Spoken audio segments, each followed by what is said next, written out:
Hello, ladies and gentlemen, and welcome to another episode of Tales from the Cosmos. When last we left off, I had us on the wrong page. Let's go to the main.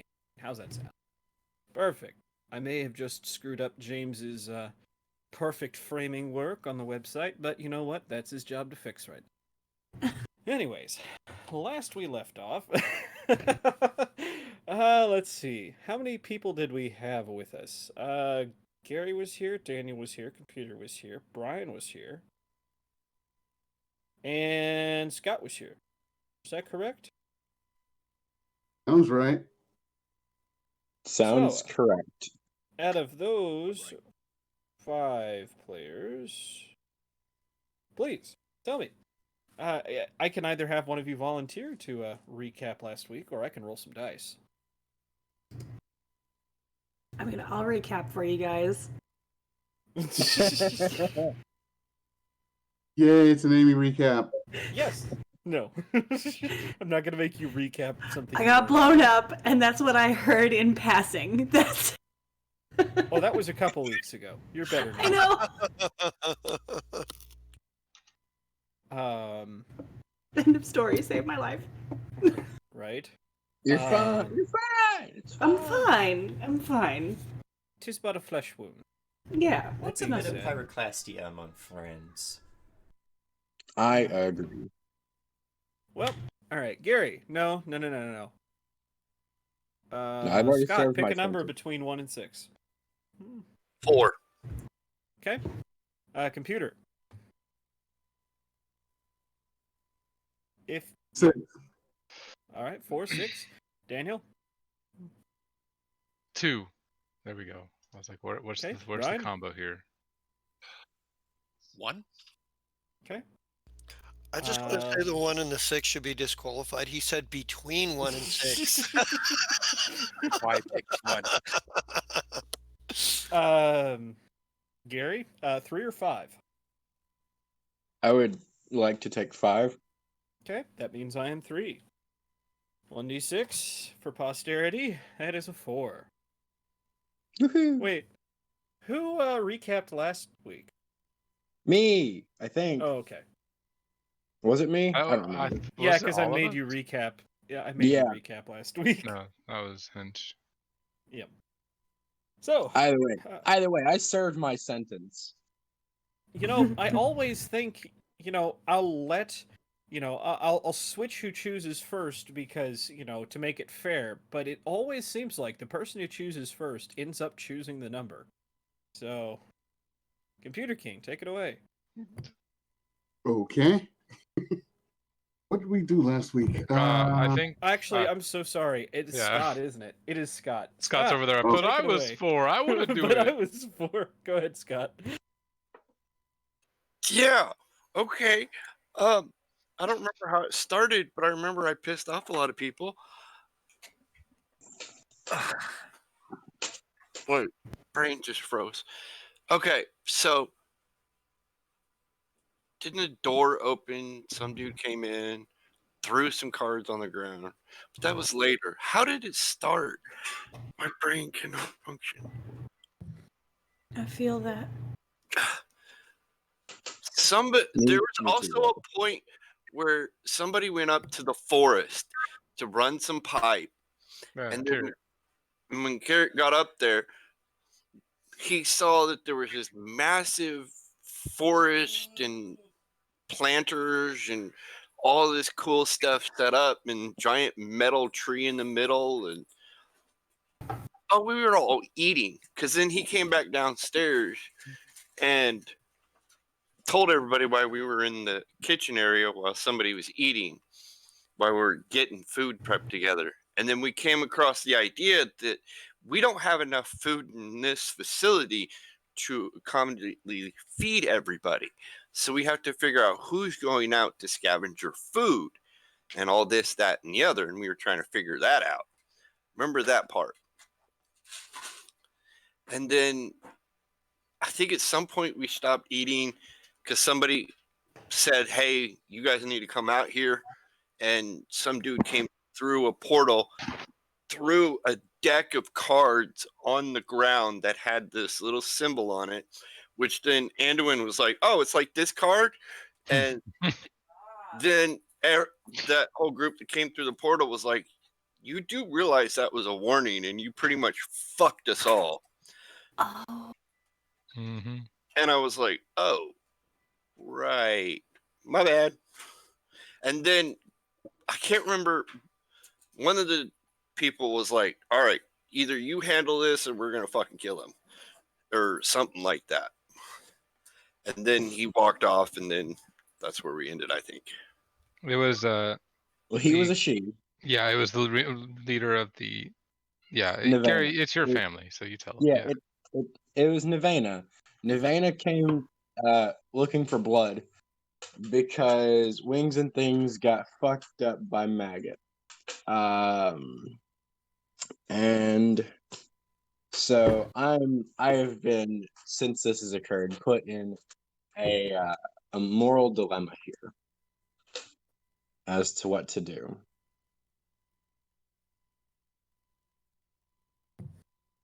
Well, that's great. Now, Brian, congrats on being back. Tell us a little bit about how your day went with your character last week. Well, Zarsa broke out of an experimental laboratory. Yeah, that about sums it up. Yeah, it does. But she did escape, got her stuff, and then ran into 2 people that were taking on a bunch of weird zombie things. Helped them out. Realized one of them was like the race from this city. Got a little defensive, but nothing broke out. And then they brought her to this weird place, like through a portal inside a church. Like, what the? But, she's just glad she's out where she is. And yeah, she's just trying to hide the situation here. Yeah, I think that about sums it. We got through a lot in the short session last.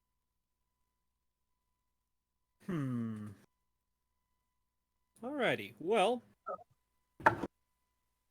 I actually think we are going to start somewhere a little different yet today. Hmm.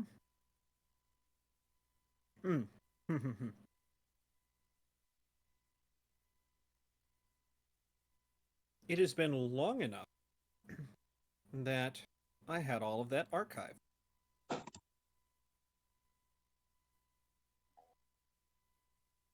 Let me just find it.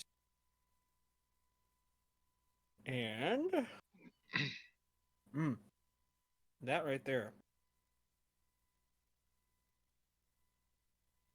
The one right there. You talking about that one? We're Yeah, going to that do a one. flashback right here. So we cut back to the picture of a giant burning tree. Its massive branches creaking under the the structural damage being done to it, and watching as it slowly peels apart like an onion, just dropping everything to the ground in a smoldering wreck. Time fast forwards, and eventually the flames start to subside and go out, leaving a smoldering, smoking ruin.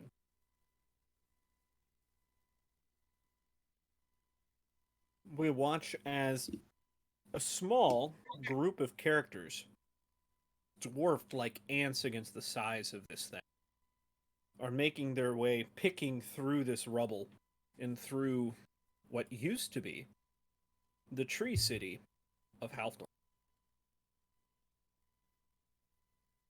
I will throw out one of your characters. Let's see. Oh, I need to put you guys in a patrol now. 2 seconds. No. Yeah, you I'm do. so prepared. I love you. No. Me too. So Hey, everybody prepared. everybody thought I had things planned out on Bitter Ends last night, but I had nothing planned when I sat down. That was I literally cool. sat down with no idea what we were doing. All hail Remember the Friday Kraken. when you guys were like, "Hey, what's the name of the chief engineer?" And I was like,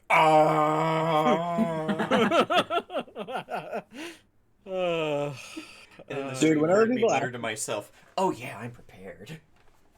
No, hey, dude. Whenever people ask me stuff that I don't have prepared, like names and stuff, I swear, what I do, I'll say, let me check that. Let me check that in my notes real quick, and I have a tab to fantasy name generators. Oh, All right. yes. Right? No, see, as someone who wants to eventually be a professor, what you do is you say, "That's a good question." That's what I Let's do. explore that. I'll Let's I'll explore circle. that for a second. We'll circle back to that. Yeah, that's a good question. Let's put a pin in that. Where were we? Yes. Perfect. I love it. Oh, I love I it. totally do that. Okay. One of my favorite cheats is to have like a list of like names sitting next to me that I'm not using for anything, so that if somebody like makes the unimportant NPC important, all of a sudden I'm like, "What's this random bartender's name?" It's Zaquando. What? Yeah, Oh, we're just gonna call that's him what it Zaki. is.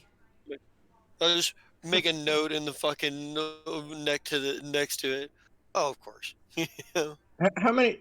Just I have to ask, how many times have you done that? Like in total, or is it just an uncountable number of times? Oh, I have been playing and GMing for since I was 16.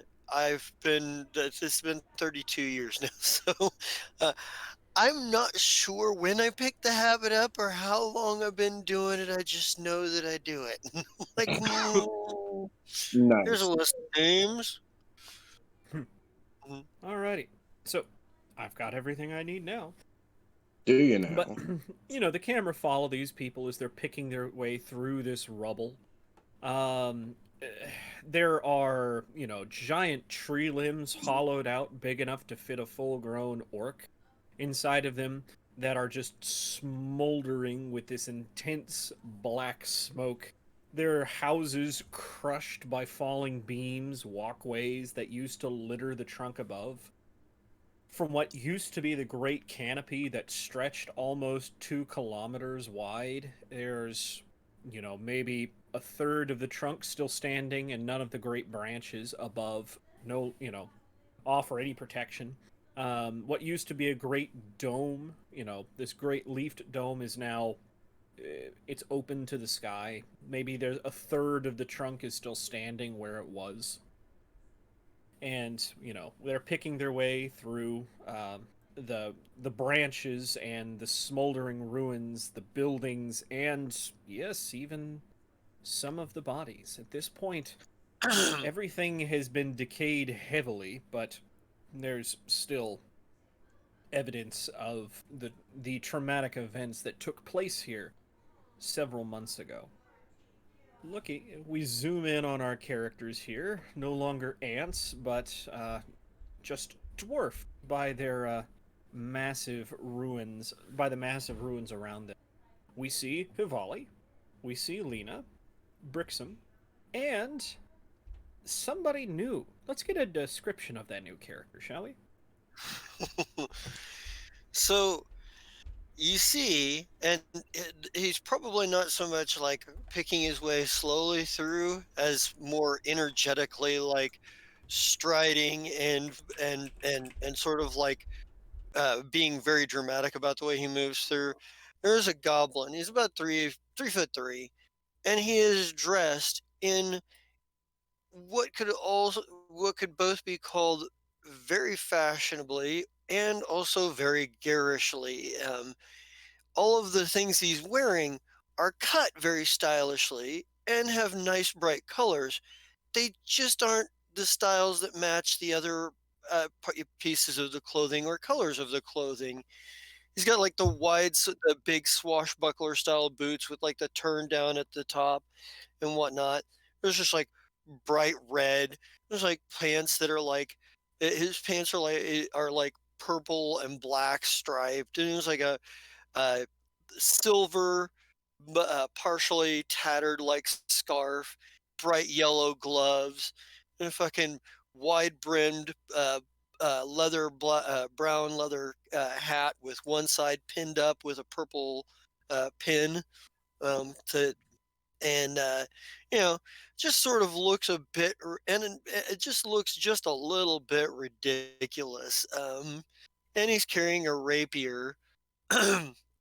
And probably uh, you know how recently would we have known about this? Is this something we were sent out like fairly quickly after it was heard about, or is this something that we're investigating well after the fact, So, or are we just passing through? well, so this is definitely your end destination. Trying to think who here would have known beforehand that the great tree was destroyed. Bricks, maybe? No? Bricks was there when we talked to the tree, and the tree wanted to commit suicide. Was The he? tree didn't. Yeah, remember you were there. You hit on the halfling secretary, who's now or not the halfling, the gnome secretary, who's now probably a pile of ash. Yes, but I believe I switched out in the middle of that. Did you? I think so. I think I switched over to Igor and Margaret in the middle of that. No. That was when we got back, because right after we finished all our Halfthorn shenanigans was when we did the Basilica. That's right. You're right. My bad. Bricks knows. Bricks was there. So, and then I'm trying to think of what exactly would have been said. More or less, would have been told something to the effect that something is wrong in Halfthorn, and let's see, Hivali? Something's wrong in Halfthorn. The- What the fuck's left for there to be wrong with? Let's see, Hivali? There's something rotten No. in the kingdom of Denmark. I mean Halfdorn. I believe it was actually a title for an episode, was it not? I think it might have been. There might have Anybody been. here religious at all? Because if not, it's just going to be Yomade telling you guys, yeah, go do this thing. To Yomade. No, not religious at all. Bricks Well, is a code. Bricks is a code and some. Hivali, Mm-hmm. who is your? Because we've had a lot of people He- working together. He primarily worships Shaylin as a Oh, okay. dancer, but also Irori because he is a bard and he is part of a college of wisdom, as all And bards are. And conveniently, they're all in the box, which would explain why you haven't heard from them. Oh in a while. no, they got all of them got put in gay baby jail. They're all in gay baby jail. Bad. All right. But Also, yes, it would have been the case that yeah, Shaylin sent messages through some of her heralds. That something bad is happening in Halfdorn. We would like somebody to go check on it. But I doubt you imagined it would have looked like this. You knew something was wrong, but I imagine stepping out of the clearing to see the great tree for the first time in its state. Even if your characters had never seen the great tree, you would have heard. You would have heard of its majesty, literally blotting out the sun when you're under the canopy. Oh, it's definitely something Lena probably would have known about just as a druid. Hearing Alright. stories about it, reading books about it. All right. Yeah. So, if we don't know what exactly happened here, then probably Squin would probably say something to the effect of, "What fell villain would do such a thing?" And Hivali, who, by the way, like if we're on horseback, is the only horse amongst a caravan of ponies. Wolf. Large wolf. Thank you very wow, much. wow, Uh, hurtful. Thanks. his- My wolf is the size of a horse, I'll have you know. That's terrifying. Hey. Get fucked. But Growl would love that. He's gonna love Lena. What? And just real quick, like what races and classes are the Right. people I'm with here? Like Uh-huh. how well would I know them? Hivali, he tries to keep it hidden because people don't like the half races in this setting, but judging by the fact that he's far too pretty to be a human, far too ugly to be an elf, and the light points that his ears come out to, he's a half elf, and he makes no qualms about that he's a dancing bard. Uh-huh. You can tell by his very... Your character's garish in the sense of colors. He's garish in the sense that he's covered in banglets and bracelets and necklaces and all sorts of jewels that when he moves will generate light sound. Jingle, jingle, jingle, jingle. The most unlikely infiltration team ever. Hey, corpses aren't... Oh, fuck, no, we're in a fantasy setting. I was going to say corpses aren't going to get up and tell us to get out. Yeah, I was but like, I oh, mean, fuck. hey, now that they have look. the idea, James.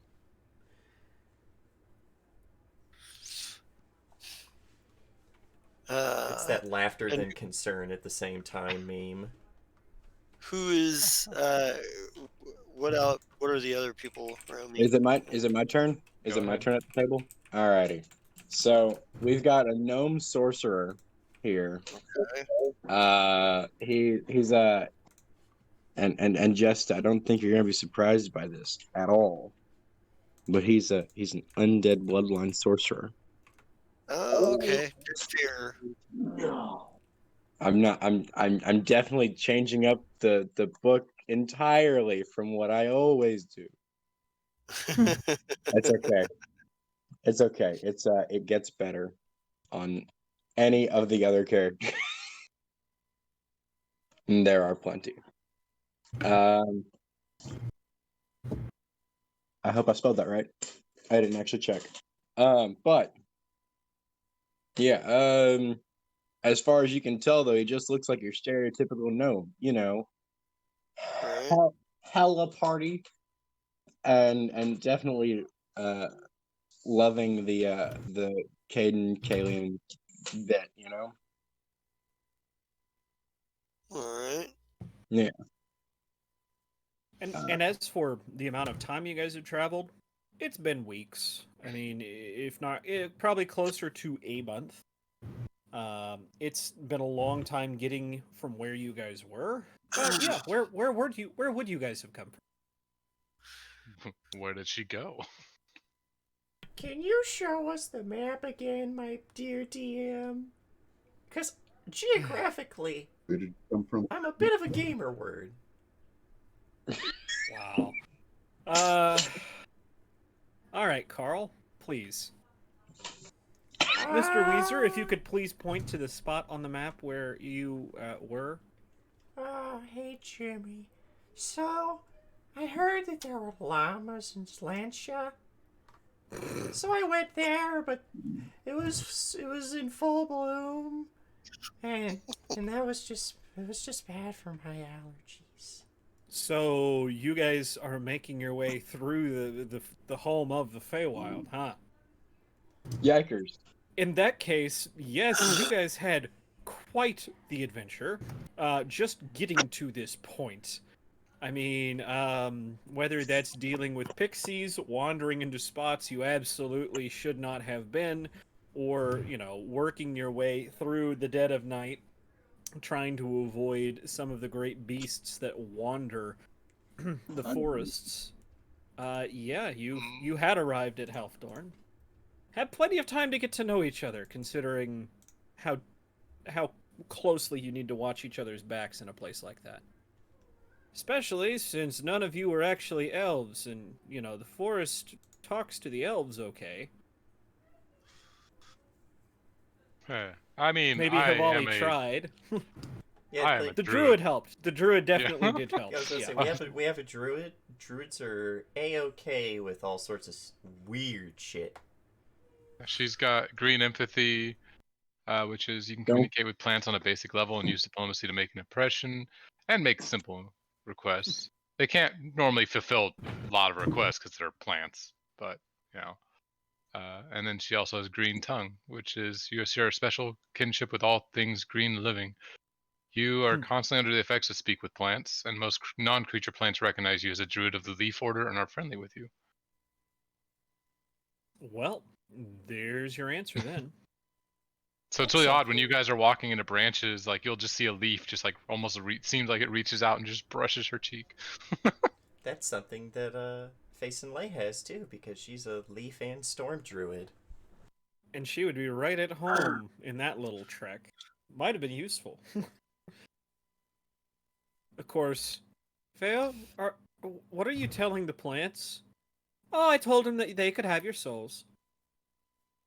I'm joking. Unless. Unless.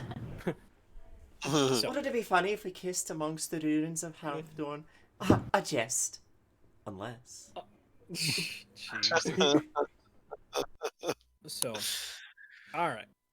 Back to picture of Halfdorn. This is the layout of the city before things fell apart. Right now, most of the rubble is no, there's no alleyway there. It's just rubble. On the bright side, though, there's a shortcut here where this building used to be. But Right. So it's Now- just all burned down.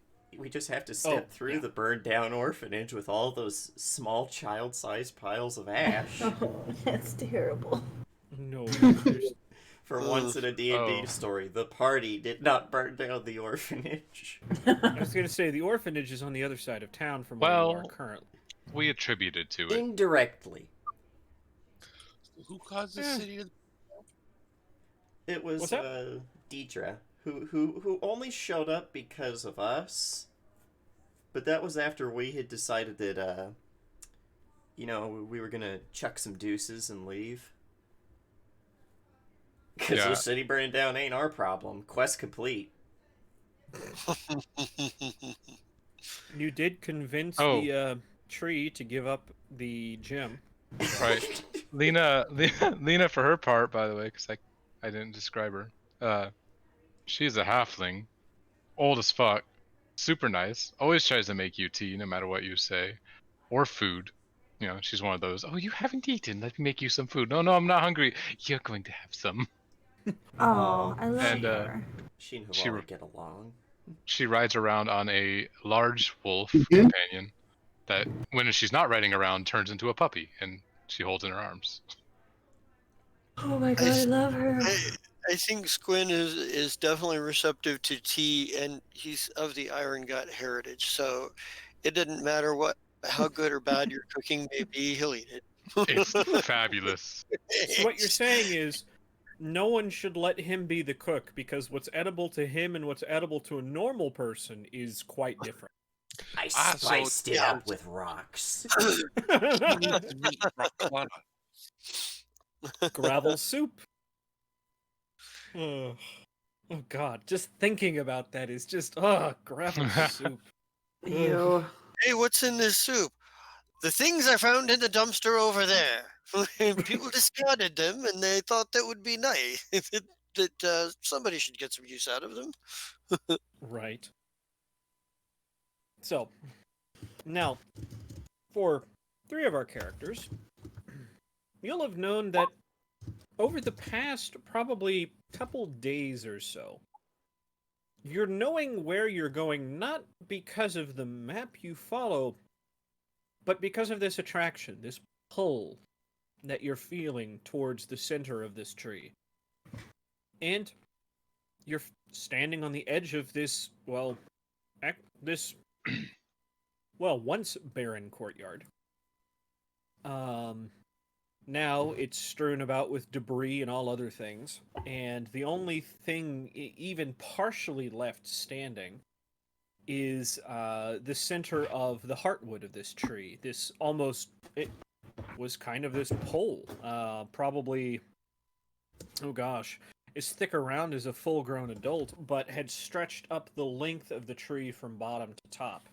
Unfortunately, now it's maybe a 3-story pillar. Huge, massive, but nowhere near as big as it was. And that pull is directing you towards this heartwood, just on the other side of this. And Lena's, for her part, throwing these seeds out that are just starting to sprout instantly in the trees. Only 6 of them, but she's like, oh dear, so barren. How often can you do that? It's a 6th level spell. I only have 1 Don't prepared. waste your spell slots. She has 2 prepared, but she'll just be doing it right now for 1. She does. Remember, she turns into a wolf for combat. She doesn't need spells for combat. Yeah, but you're also the only healer. Oh, healing? Excuse you? Oh, fuck, I forgot that they can't heal as like a free necromancy spell in this. Yeah. Jeez. Yeah, excuse you. Because I'm used to Brix only using harm because he just wanders into melee and kills everybody. You're damn right he does. True. Ugh! But Eeny, miny, mo, you're dead.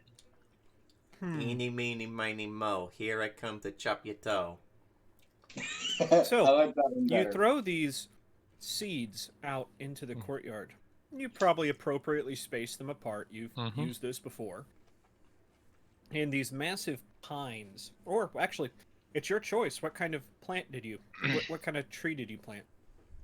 Oh dear. Yeah, it would be probably trees that are more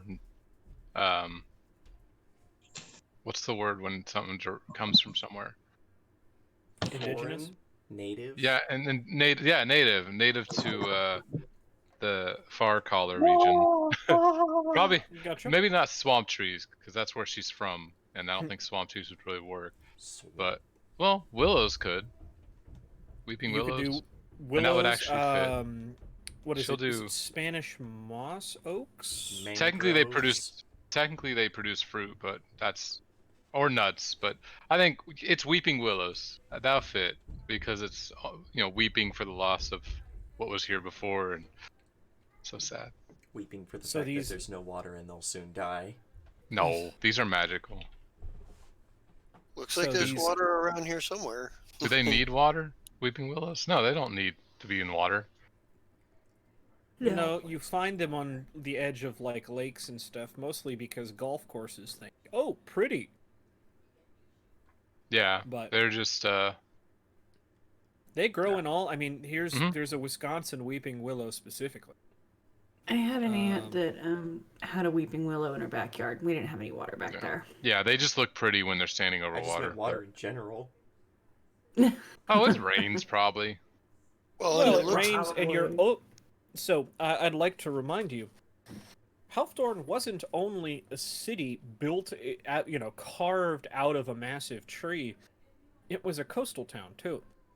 There is the bay that used to have ships in it. Keyword being used to. That does lead out into a saltwater ocean. Now, salt water is not great for plants, but it's water, and especially if it's magic, there's you could easily say, yeah, it filters out the salt, and maybe you're watching as these trees they have they start to sprout, they grow, they hang, their leaves, what do you call those, the tendrils, Yeah. kind of start to hang there, and actually you see, yes, on the outside they start to grow, well, a white crystalline structure on the outside of these leaves. That Yes, wasn't that is part very of true. the original tree.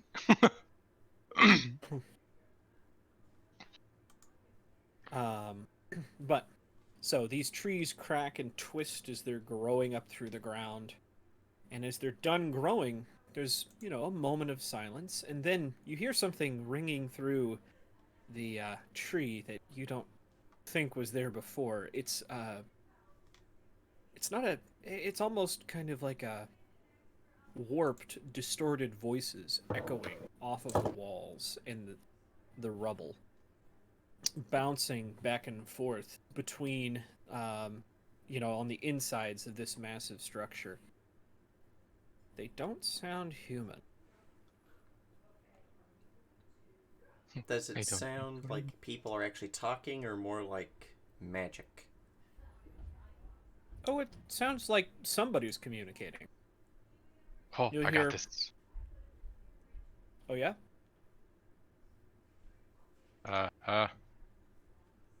Where is it? Wolf smell. Oh wait, I never leveled him up. Oops. But wolf smell. That didn't work. So, I forgot he needs to let's level see. up. Shit. What are you trying to do here? Oh, my companion, Thorn, Mm-hmm.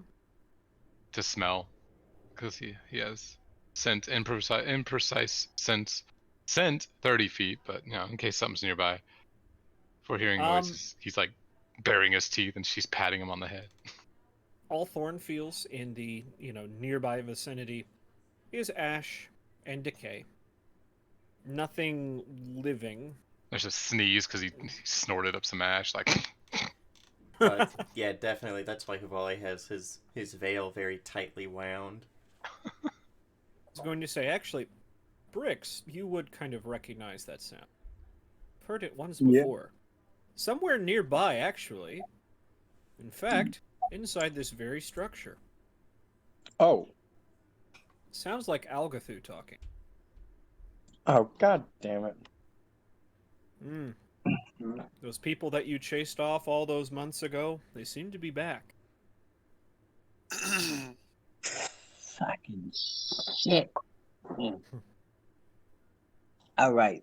Look, hey, the tentacle people are talking. And do I know anything what they're... I mean, I probably don't. I don't think I speak It that language. doesn't. No, I was going to say, it doesn't sound familiar. Yeah, no. I don't think I speak the language, but... I was going to say, if you make me a perception check, I might be able to give you an idea of what, could be going on. Yeah, could we do perception checks to get a more general idea of where the sound's coming from in, like, at least direction? Yeah, absolutely. Hey, that Everybody who wasn't bad. wants to get that information, please make a perception check. Get fucked, Actually, I think nerd. Well, we already know Thorn is not very perceptive right now. So R.I.P. Thorn? All right, let me do Lena. Yeah, that's good. There we go. The Darren Doer. Yep. The daring do. I like that. So, well, all of you hit the threshold. It feels like the activity here in the center has stirred up something on the outside edges. It's coming from the ground level. I just hit my mic, sorry. It's from the ground level, but it's also up, high up in the trunk of the tree. You hear what sounds like a call, and then a response on the other side of the tree, but then you hear a call from another side, the same call as the first, and then a response from another area. You're hearing this, it's the same words. Call, response, call, response. Mm. That's That's worrying. I agree. What ominous? What an ominous development. Yes, let's not be too loud about it. And they're tentacle bitches. I swear to God, they don't know when to shut the hell up. The who? They're tentacle bitches. Did you say tentacle? Yes. Well, that's just obscene. I agree. What foul villains are these? Are they I'll perchance get- the ones who did this? Algafu. Like shapeshifters, squid things, they're ugly. I hate them. Are you particularly well versed in anything that might let you know what these things are, Darren? Squin? Unless they have anything to do with my hometown or goblin lore. Oh no, I they're don't bigger. believe that. Yeah, unfortunately, you've never heard of you may have heard like the word Algathu once as a kid in a bedtime story meant to scare children to go to sleep, but never never in a serious context.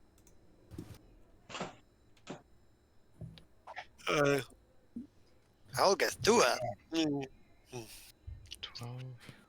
It's Like, teasing kids, go to sleep or the IRS will get you. yeah. Surely this is just a bedtime tale. Pa. Probably just bandits. No, sir. I've seen them myself once. Well, if you're not all quiet, we might be finding out very soon. Yeah, Lena's been just staring around like, oh dear. Oh yeah, shit. My bad. Sorry, Grandma likes to say it. My mother says I like to yell a lot. But if they are the ones responsible for this, perhaps should we not confront them? Would that not be the right thing to do? Would it also be the right thing to do to throw yourself needlessly at a horde of beasts with no hope of success? And Squin just laughs and he goes, he's just like, have you no sense of adventure? Oh. And he kind of gets this smile and looks back to the others and goes, oh, he's brave.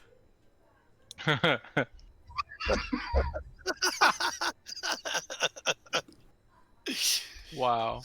The DM would like to point out, he feels, when you say brave, he feels as if you mean something else. The bard doing wordplay? No. Never. So, That's funny. that being said, the three of you still feel this pull towards the heart. It's not as if, a physical, my hands are trying to fly off my body and, touch the heartwood. It's more of a, there's something this way.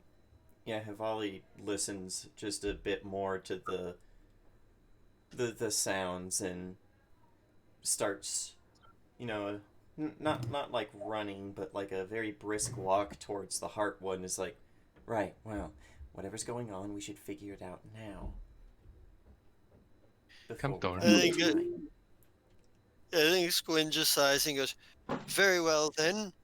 And he's like, "But I shall defend you heroically if necessary."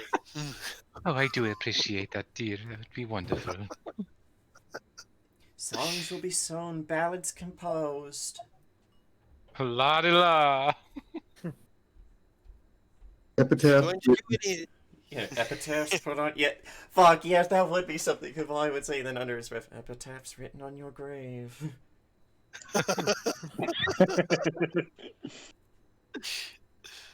uh,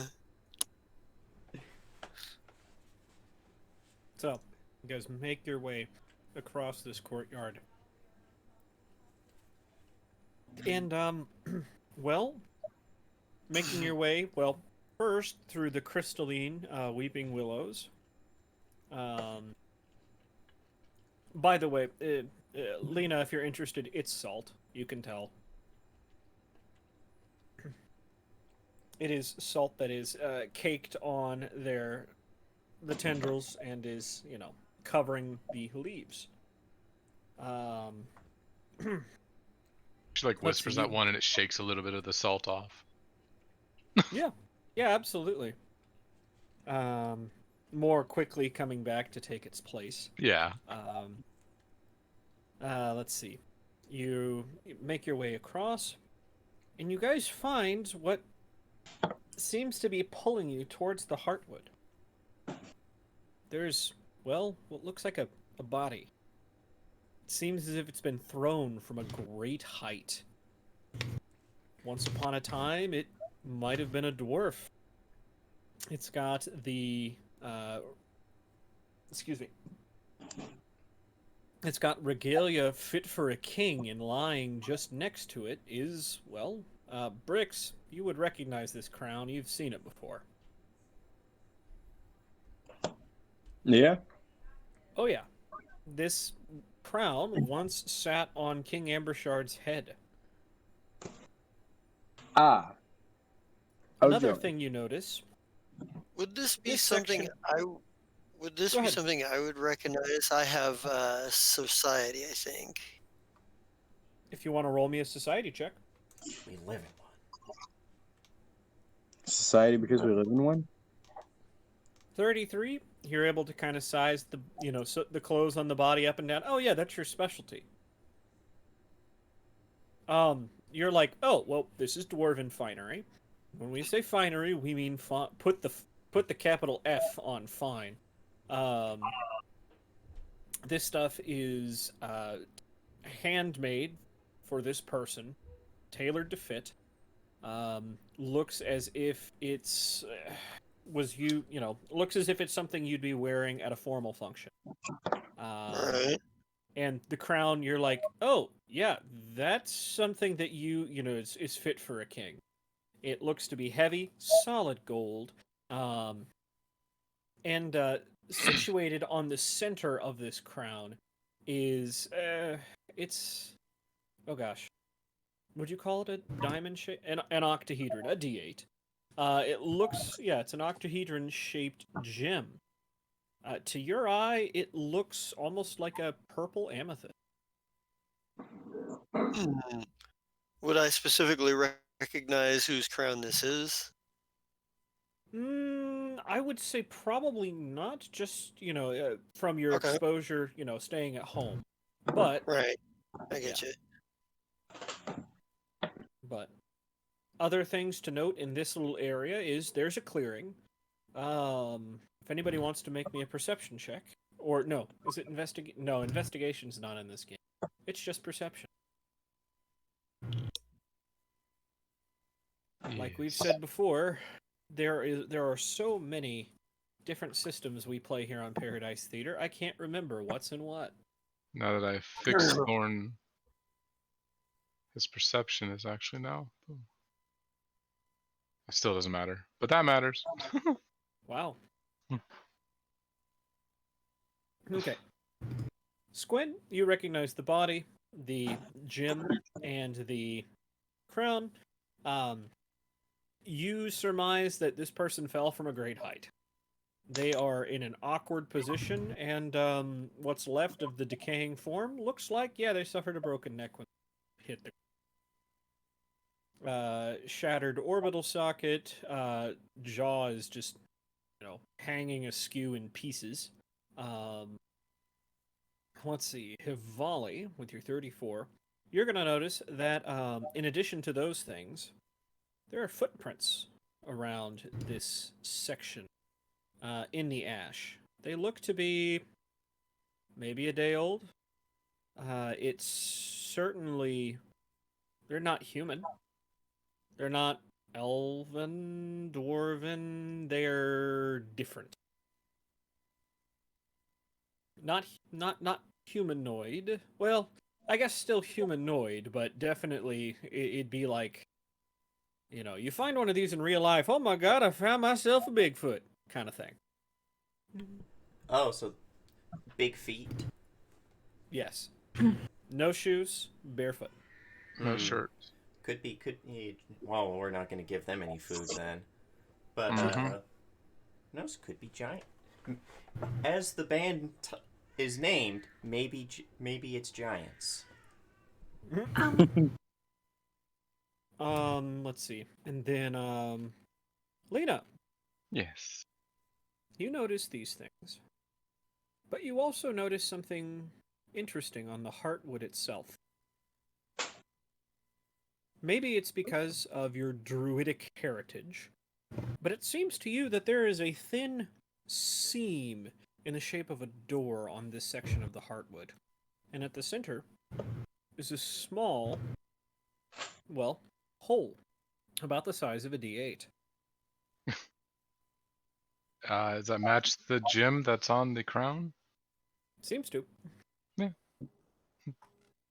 She'll just be like, doesn't that hole there seem to fit that gem on the crown? Hivali probably snaps out of whatever he was staring at with the footprints, walks over and gently picks up the crown and holds out a hand towards Lena. Did she pick it up? No, she's still on Thorn's back. I was like, well, I suppose there's only one way for us to find out, and he'll take the gem and see if it slots into place. I just realized that Brixham didn't roll, so he didn't learn anything. He's probably just staring off into space. Oh, rip. He's looking at the footprints, going, "Oh, those are some big toes." You know what? I can accept that. Gonna need to get my hacksaw to chop those. Yeah, that is characteristically accurate for him. But you're gonna take this gem and stick it in the hole? Mm-hmm. That is what shall be done. Are you taking the crown as a whole and putting it up on the wall? Are you popping the gem out? He'll try to see if if he can hold the crown and press it into the gem. Okay. For you, it's about chest height, this hole. It conveniently would be about, forehead height for a dwarf. But you put the crown as a whole on this, and nothing seems to happen, but then you try and pull back and you realize the crown and the gem are stuck to this part of the heartwood. Does that mean that whenever the king wanted to go in there, he would headbutt the door? That's very dwarvish, though, when you think of it. I agree. Let me in, you motherfucker. Boom. Boom.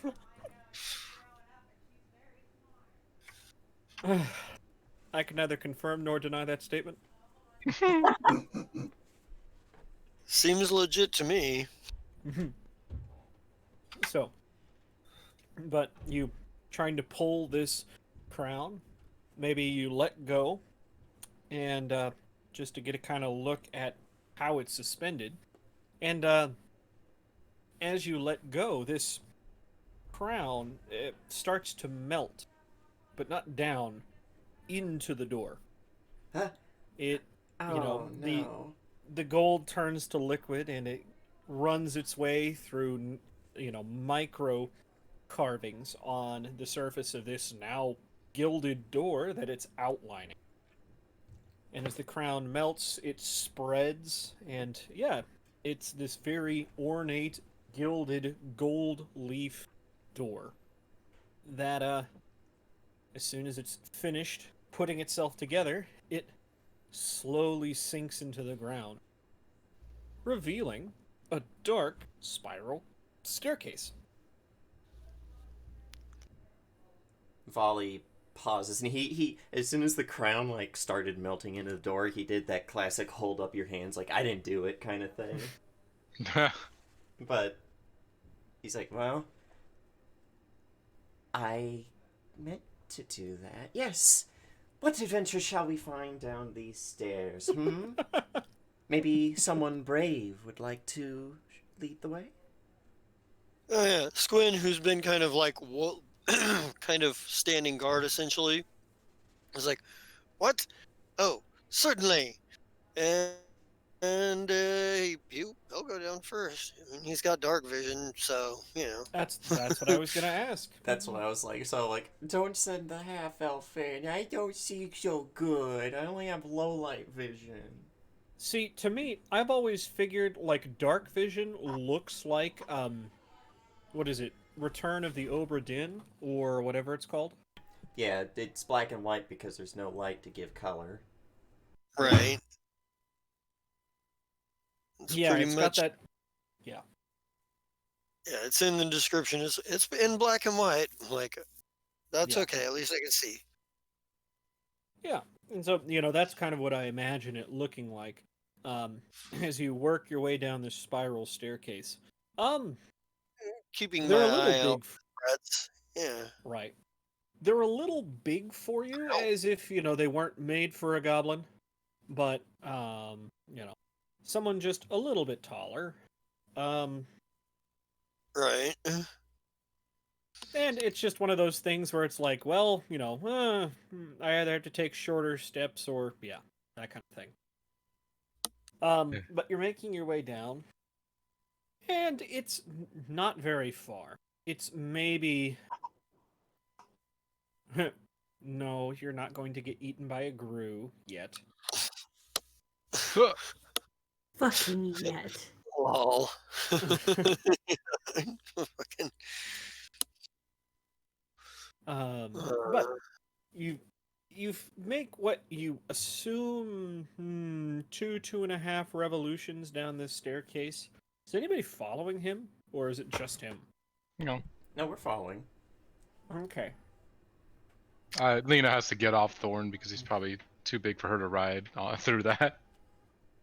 Gotcha. Squin's got his rapier out. He's got noble blood in hand. So you've come to your second, maybe the beginning of the third, what feels like the third corkscrew. It comes out to a landing, and it's not total darkness in here. There's actually, well, a little bit of light, an ambient glow coming from what appears to be another similar shaped gem to the one that was in the crown, but this one is about as big as your head. And it's got a dull ambient purple glow. It's sitting inside what seems to be a holder for it, sitting in the ground. And it's in front of, well, what looks exactly like... Oh, where is it? Ah, yes.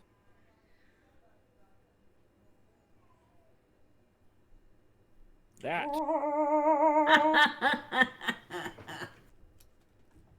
Amy, god damn it. The evil This- laugh. I'm sorry.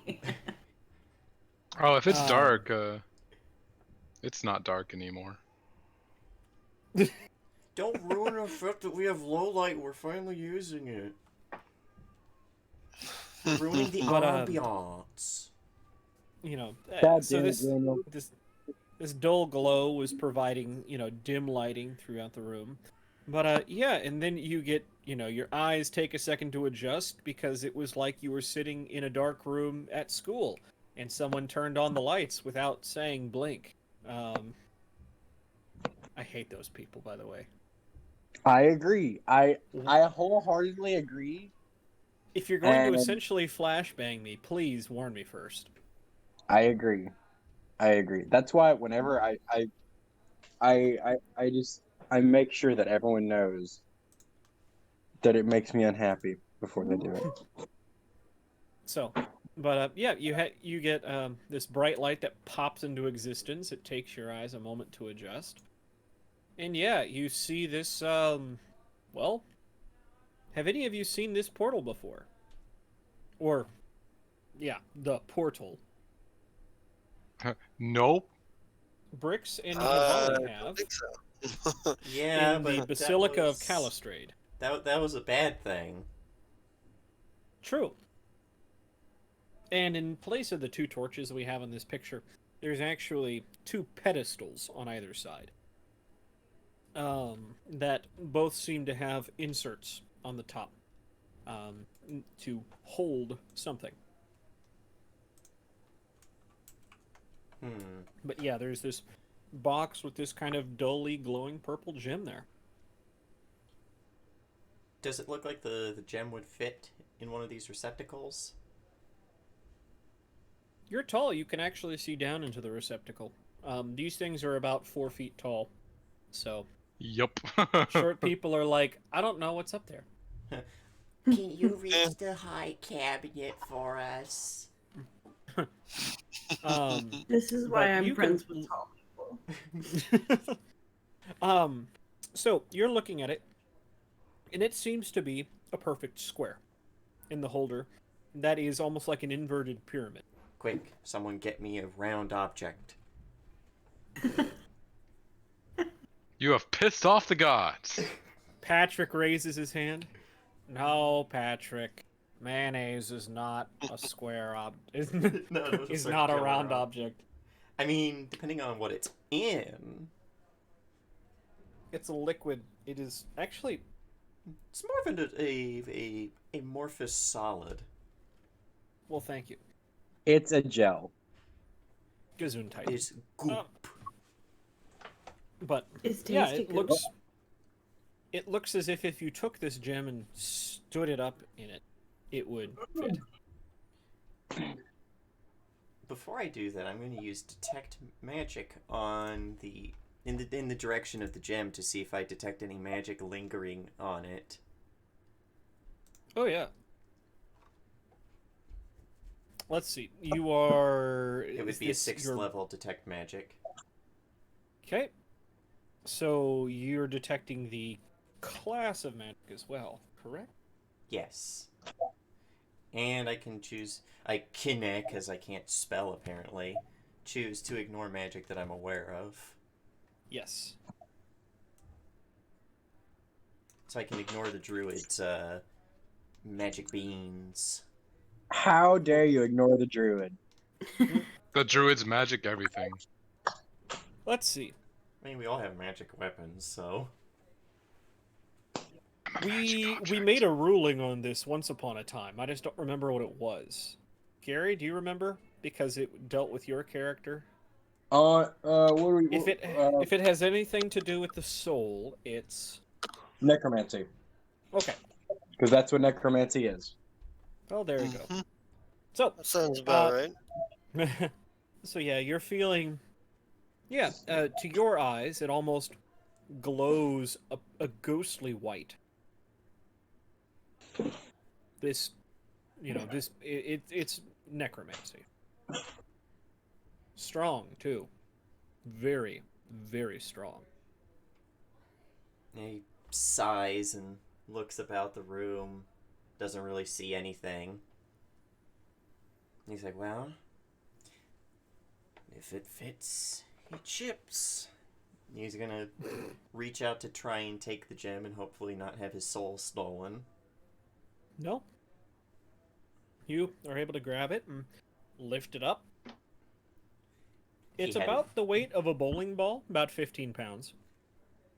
He had totally had his eyes screwed shut and his head turned away as he picked it up.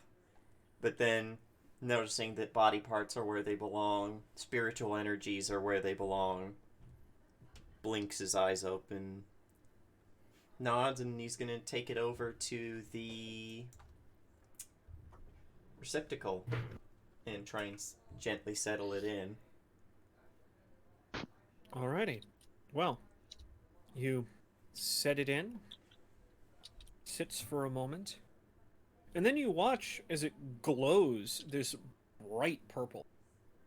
And the carving inside of the pillars starts to, you see this purple essence start to trickle down from one pillar into this sigil in the floor that hadn't revealed itself until this moment. Our viewers are probably very used to this rant. Yes, we are.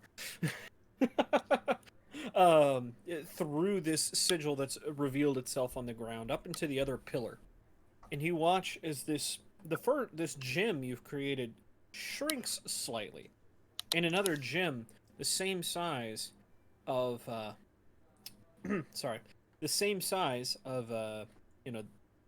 first gem now appears. That's not the important part, though. Inside the maw of this portal begins a shimmering, almost silver lake rippling across the interior of this, and it starts to settle into something of, well, a mirror. And looking in, we're going to cut, because I need to catch everybody else up to right now. So, let's go here to the Silver Spire. So, last we left off here, Nevena had her little shit fit and then took her people into home, or to, the barracks. Yeah, home. Into the barracks. And, yeah. So, after this kind of little short confrontation, how does the rest of the night go for the people here at the Silver Spire? So, who all is here? Anduin's going to his room. Okay. Just, You penalizing got himself yelled for at. being stupid. No worries. Yeah, you have to go back into the same room. The barracks, are the same for everyone. But you do have, maybe you've picked your own private little cubicle or little bedroom itself. And, have shut yourself away from the prying eyes of the people. Yeah, who all is here? Is it just the Brunton group? It is in home base. I got everybody. I will So, look at that. There's a lot of people everyone here. except, There's a lot of Yeah. people here. I think it's everyone except Deep Blue, right? Because I've got Deep Blue separated, don't I? Yeah. No, you're good. Yeah. I just Yeah. When you said everyone, I was like everyone, or just like No, everyone in home base. oh, okay. Yeah, Urvis is probably turned in. Rawl is up in the conservatory planting all of those seeds that he brought. I have a question. Uh-oh, yeah? Is there a Grelka in home base? No. Then why is there a Grelka in home base? I don't know what you're talking about. That's not listed as. Oh yeah, there is a. No, that's different. That's a, or is it? No, it's not. Fuck! Fuck! She's in home base. Yeah, Grelka's in home base. They've broken in. Quick, sound the alarm. There is no Grelka in home base. There's a Grelka in home base. Yeah, Grelka's right above. At the very bottom. Right under Scott. I understand that, but there is no Grelka in home Oh, base. fuck you. God damn it. There is no war in Ba Sing Se, all right? God damn it. God damn it. Yeah, tell that to Fuck. the giant fucking wall drill outside. Jeez. All right. So. Oops. But Trickik is probably in the stockroom taking stock of everything. Here, I've got a plan. I have planned because I decided to separate your characters by name so I could remember. So let's go down the list. Amy, what has Yes. Stella been doing? Especially after Stacy heard the news that, yeah, one of her close friends died. And, I should cover that. So not only did Stacy not Stacy, Jesse, bite the bullet. Other notable figures to bite the bullet. Will, the Grimspawn that was at the front of the building that you talked to every now and again. Oh, he was Ledge. just Ledge finishing died. his thesis. Yep. Will's dead too? No, not No, Will. Ledge is dead. Ledge is dead. Ledge. Okay. Great. Jesse. The Earth Elemental. Jesse. And Yeah. Casriel, the Belize. Okay. Man, at this point, Will's just gonna have to start fucking collecting books of dead friends. Yikes. Because every time he meets someone who's like, I have a book written about me or by me, they fucking die. I don't know what you're So talking about. I have a question. What about the Quailon? Quailon is still here. Bet. He's quailing on. Quailon, So, Amy, Stacy's not in a good place right now. Mm-hmm. She's actually kind of retreated to the garden. Yeah. But so, what is Stella doing and what is Lido doing? Well, let's start with Lido because Lido's easy. Lido is probably, I don't know, in her bunk, sharpening an axe, picking her teeth, being gross. Just I mean, that's doing whatever she wants, just hanging out. Maybe she's just like, I don't know. She doesn't have a lot going on. She's just hanging, making things sharper, deadlier, preparing. Maybe she's a little hungry, so she'll like poke over the kitchen, grab a snack. I was Go about back to say to her you just had dinner, and then I thought, oh wait, this is Lido. She's always hungry. It's Lido. Yeah, she's just, constantly eating, and it's fine because she's like so bulky. Like she's got to maintain those calories so she can stay bulky. So, yeah, Lido probably would have run into Val in the kitchen. She's trying to keep things organized. Yeah. So Lido just be like, "Hey, how are you?" When did I spell your name wrong, Gary? Garry. Yeah. How's it spelled? How'd you spell it in there? Where? On home base. Oh, Looks fine to me. Did I spell it wrong? No, it's perfectly normal. No, I see 2 R's. Yeah. I see 6 R's. Well, that's dyslexia. I was gonna say, it's fine. It's always fine. been fine.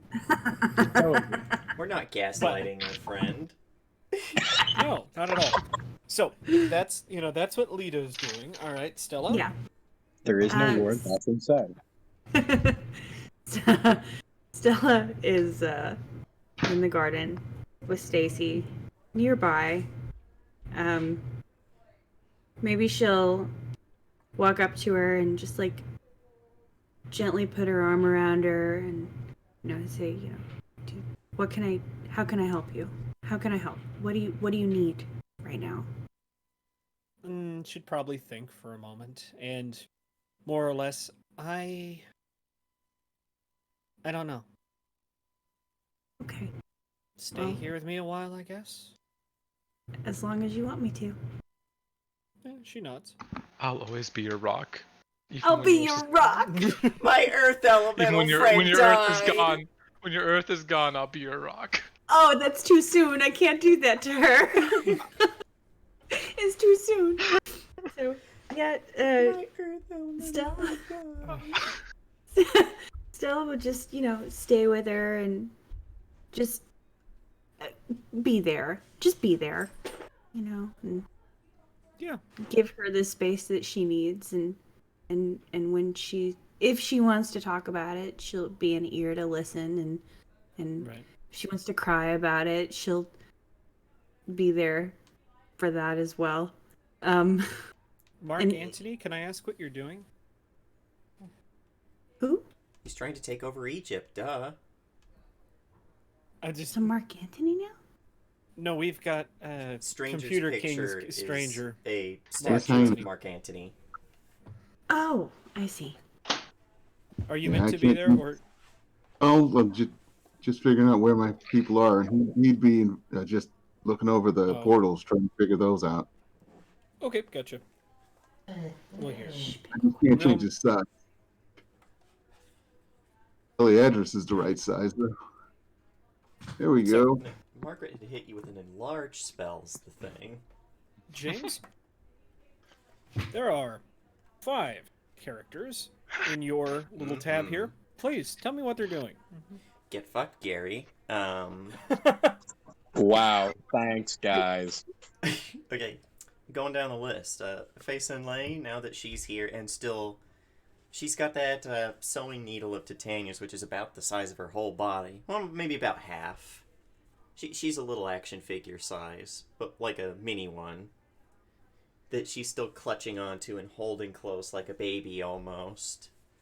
But she's just wandering aimlessly about the areas of the entirety of the Silver Spire that we have access to. And is just doing very odd things. Like she gets into an argument about herself about what color this one cobble in the wall should be as she's constantly changing it. Like, pink! No, no, no. Blue. Ah, what am I thinking? Purple. Are you Lighter purple. missing? Are you messing with the Dreamers at all? Something I'd like to mention. Oh, so right. yeah, you guys, this is your first full night here.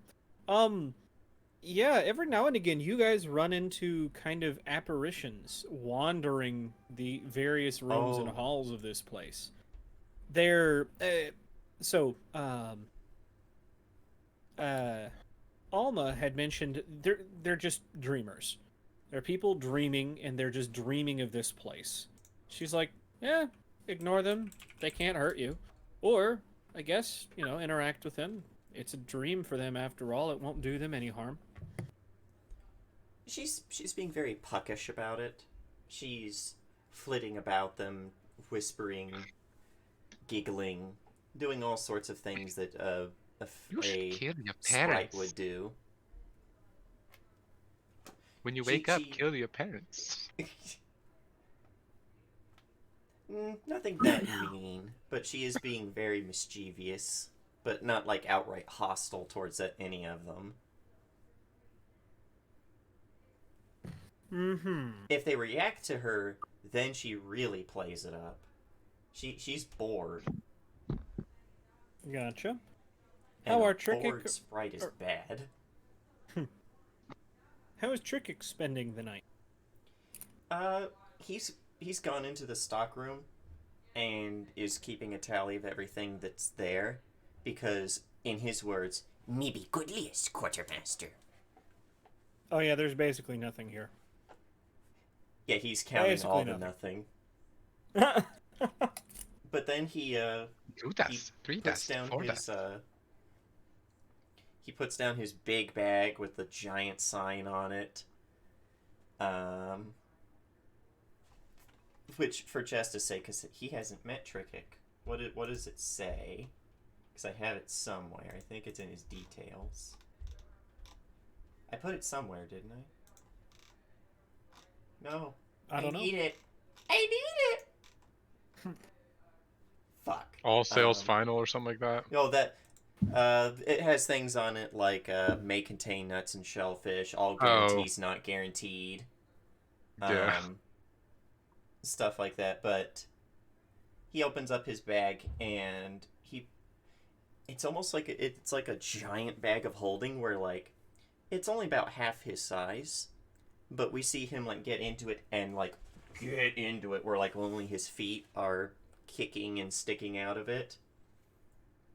Then he pulls out a big cushy sleeping roll, puts it in the corner, and sets up a little nightlight for himself of a lantern, lights the oil, and settles in with a whole lot of squeaking as he gets cozy. And then we hear just a little shoo, shoo, shoo. So much. Nice. Urvis. She's probably turned into like Leto's over there being gross, and Urvis is stripped out of most of her armor, just down to like the heavy cotton gambeson that the padded thing they put under their armor. And she's meditating and praying, like sword spread over her open palms. Ooh, we'll get to that in a minute. You hear Leto chomping down on the biggest fucking turkey leg, and it is a gross sound. Yeah, and like A turkey leg, you say? Yes. Why? But not the turkey leg. not the No, not it's- the endless turkey I don't know. leg. I don't know that reference, but I'm gonna say no. It's just a standard turkey leg.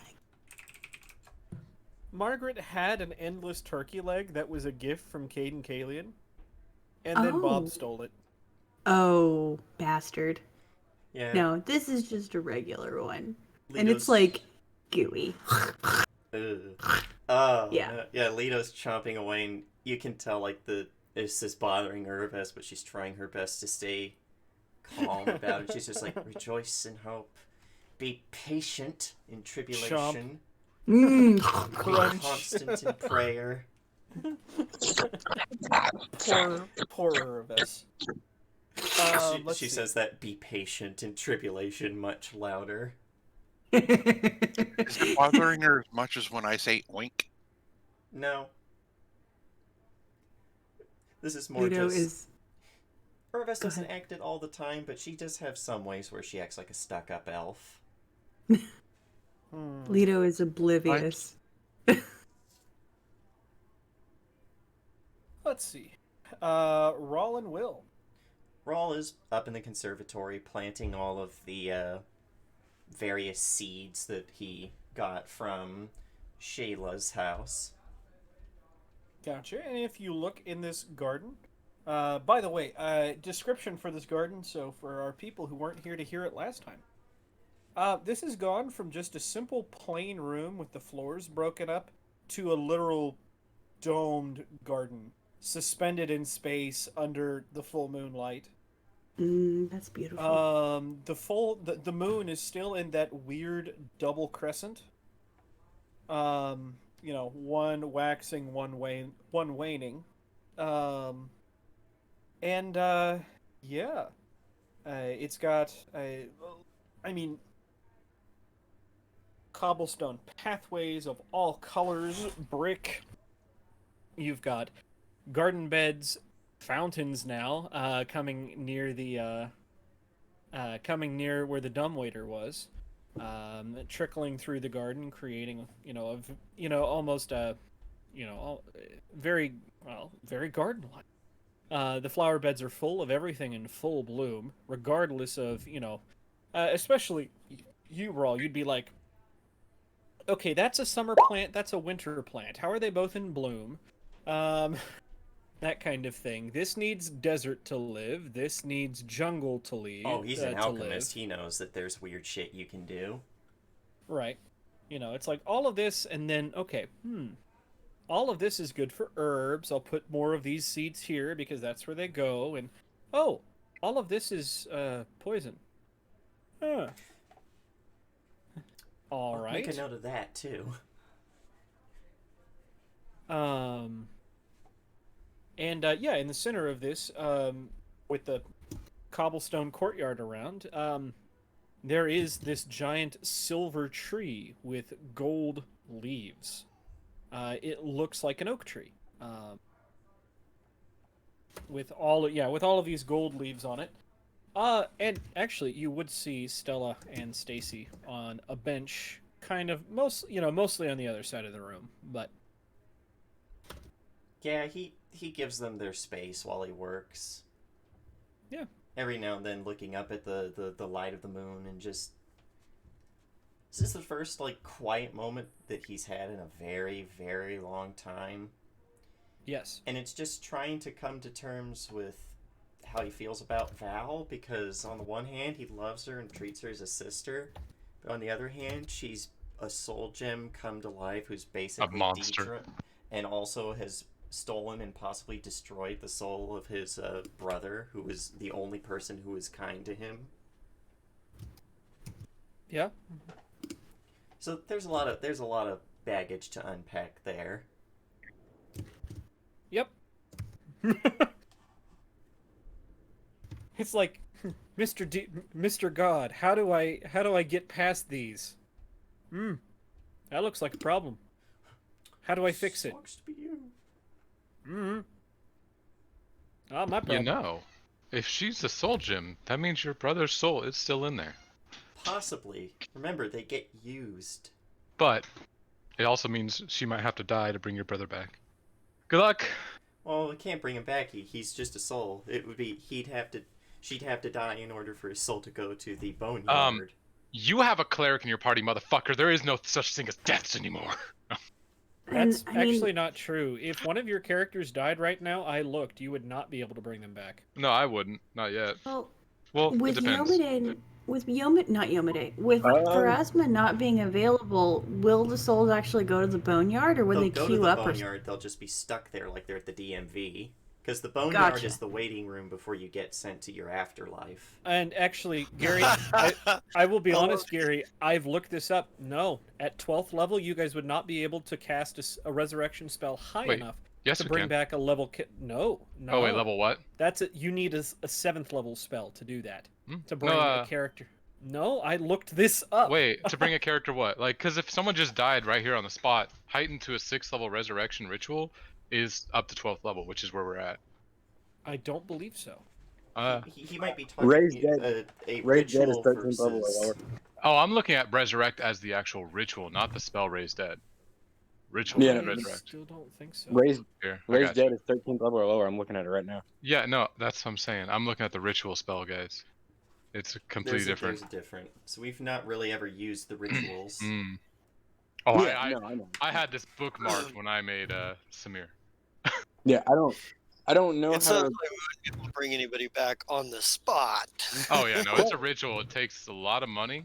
It's 125 gold. Oh, Times the the level? difference is for 6th level spell, you still need the body.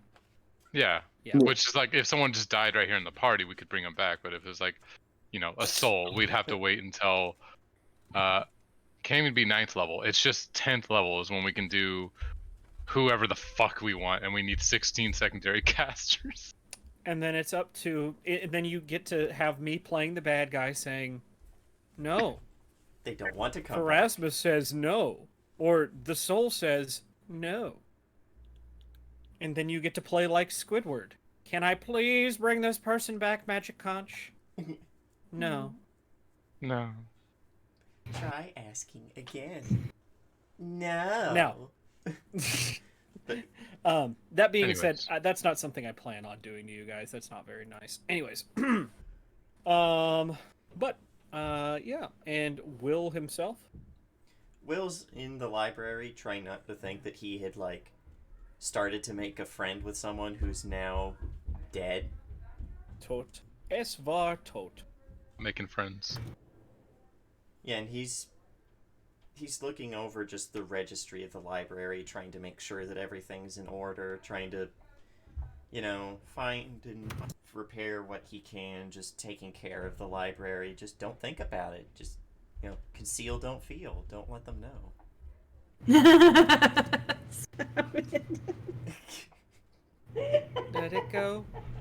go. All right. Anyways. Oh, guys. Wow. All right, Gear Bear. That's your new name.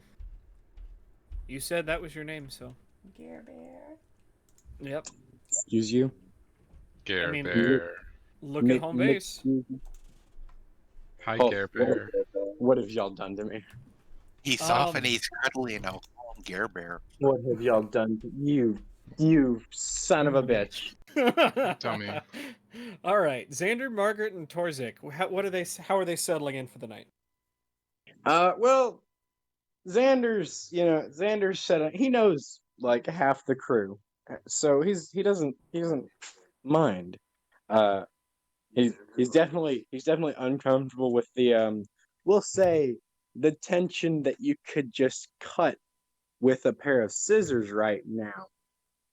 But um, he's probably just gonna find a bed and relax until someone mentions him. Uh, Margaret.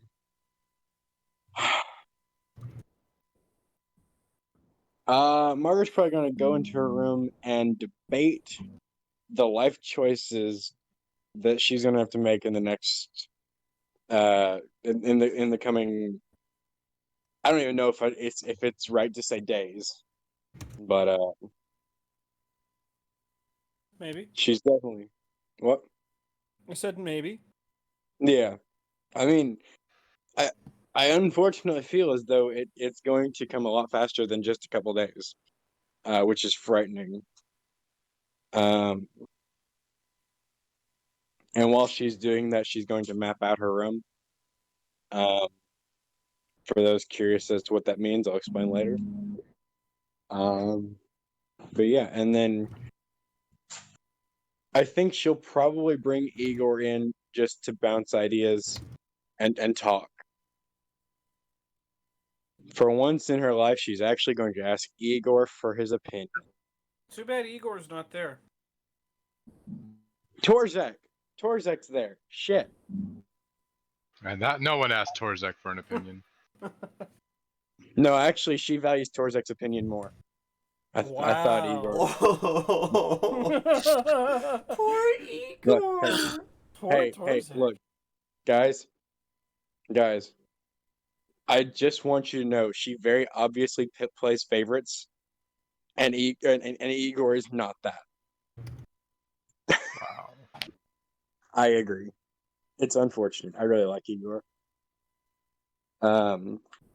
Margaret, however, does not. Well, he's the screw up in her mind. I get it. Yeah, as far as she's concerned, he's Isn't he his sister's? yeah, Well, that yeah. explains it. He's her sister's grandchild. Um, he's Brix's cousin. Yeah, that Yeah, explains it. He's in the yeah. line of my bitch sister. Yeah. Actually, she really likes her sister's son. Just not the spawn he made.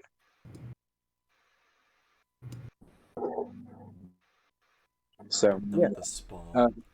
So even better as far as Margaret's concerned. She's going to be bouncing ideas with Torzek, though he's going to be mildly confused as to what the hell she's doing with the quote unquote mapping of her room.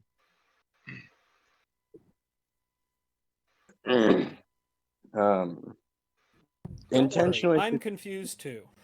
Yeah. She's intentionally secluding herself from the rest of the Wings and Things crew because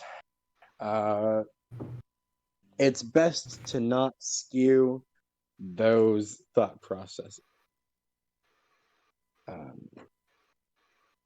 Simply because while she does clearly show favoritism, it's best to not show things like that in times like this.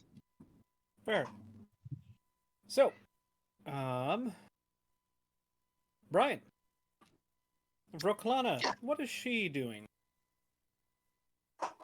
She's doing her favorite thing. Nom nom nom nom nom. Sitting on the edge of the pool, talking to I forget the creature's name, Alma. Alma, and gnawing on, I think this time a thigh bone, but we're not quite sure where it's from. All right. Maybe from the same turkey that Lito's eating? Or something bigger.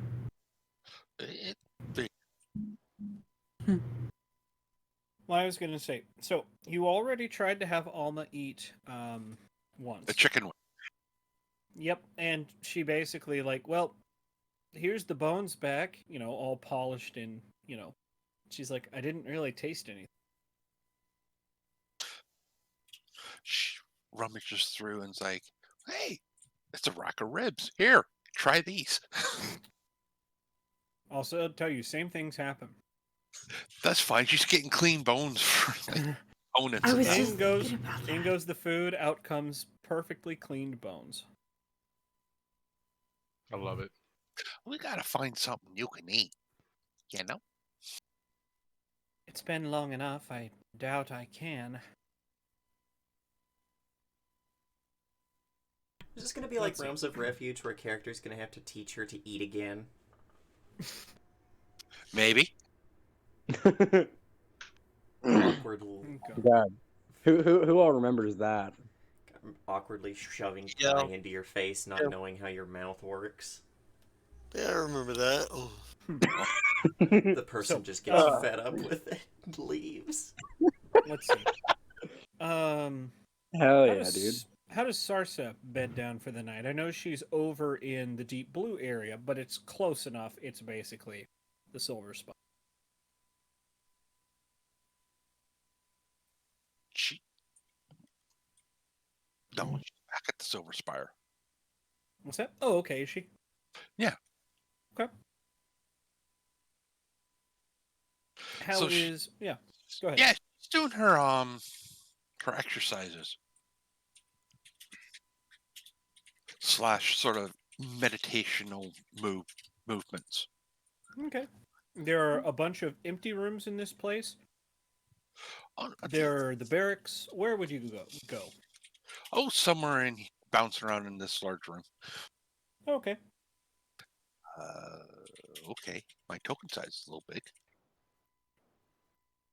Not anymore, because I'm about to fix it. Okay, thank you. Here you go. Yeah, it's sort of like a combination of martial art moves, acrobatics, and dancing. Gotcha. I like it. Well, which takes us to Computer King. We're out Eliadris and so Stranger is looking at these portals tonight. Okay. Yeah, he's really looking them over, trying to find. Oh well, you know his favorite thing to do, right? Yes. I love that. I love the resigned sound of that voice. Okay, where's that freaking button? So many. Hit all the buttons. Let's just make 5 checks at once, because There that's not enough for the DM. Okay, let's see. It's going to be Arcana, looking for obvious signs of magic. Crafting, looking at how each of the portals is built to see if there's any differences structurally in the composition, anything. Cultism, to see if there's any signs that any magic other than straight up wizardry was used. Let's see. Religion, also for the same reason. And for 5th, society, to see if there's any slight change in the angle of the portal, where it's placed, if there are any differences that would signify whether you can tell where each one leads. So, a question I thought no one would ever ask. So let's see. And each of these gets because it's part of his investigation into Deidre. Each of these gets a +2.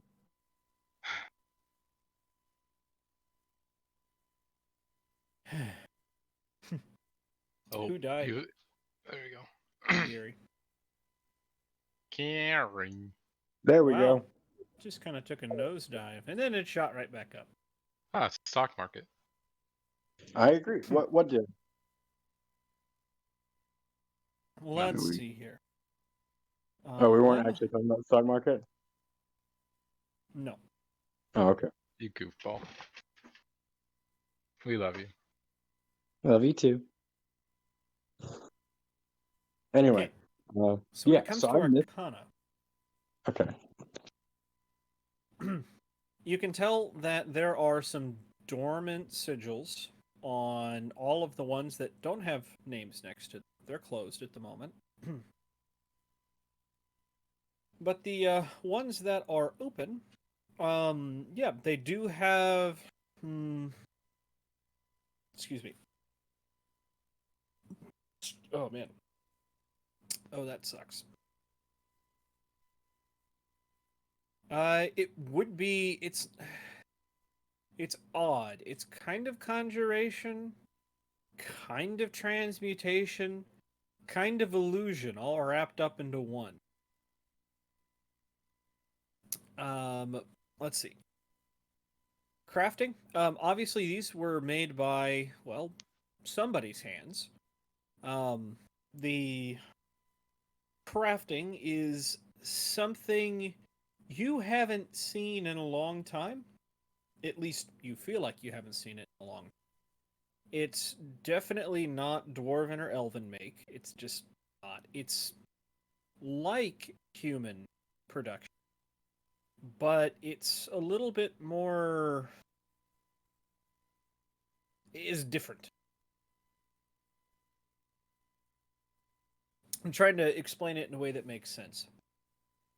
It's like oh,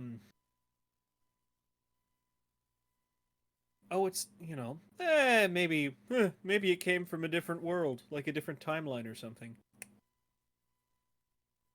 Trying, but occultism, there isn't any. You're not seeing any of the traces of the occult or that kind of stuff here.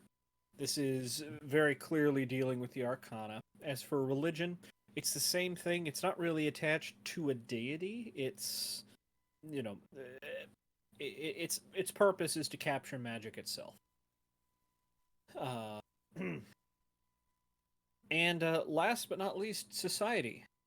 You do notice over each of these little gates, it's almost imperceptible through the strings of, patterns throughout. But each of these does seem to have something different. Something slightly unique about each one that designates it, but to you, in your mind, for each portal you surmise is attached to only one gate at a time. Gotcha. What is Eliadrus doing? Eliadrus is meditating by the pool of mercury, just eyes closed, relaxed, and listening to the gentle lapping of the waves as Alma moves. The big silver bathtub is popular, apparently. Well, it's got the great big fuck off magic user living in. This is true. All right, Daniel, tying the record at 5 characters here. Mm-hmm. Take that, Gary. Heh. All right. Yeah. Just you wait. Let's start with Simple. Samir and Aki because they're both in deep blue. Yeah. They were on guard during them, Correct. and they had their stuff. Mhm. Yeah. So And they're taking the night off since we have someone else standing guard. They went in to, get some much needed rest after that full night of combat. okay. So Samir is just kind of like almost grumpily stomping off towards the barracks. You mean Aki is no Samir. Aw.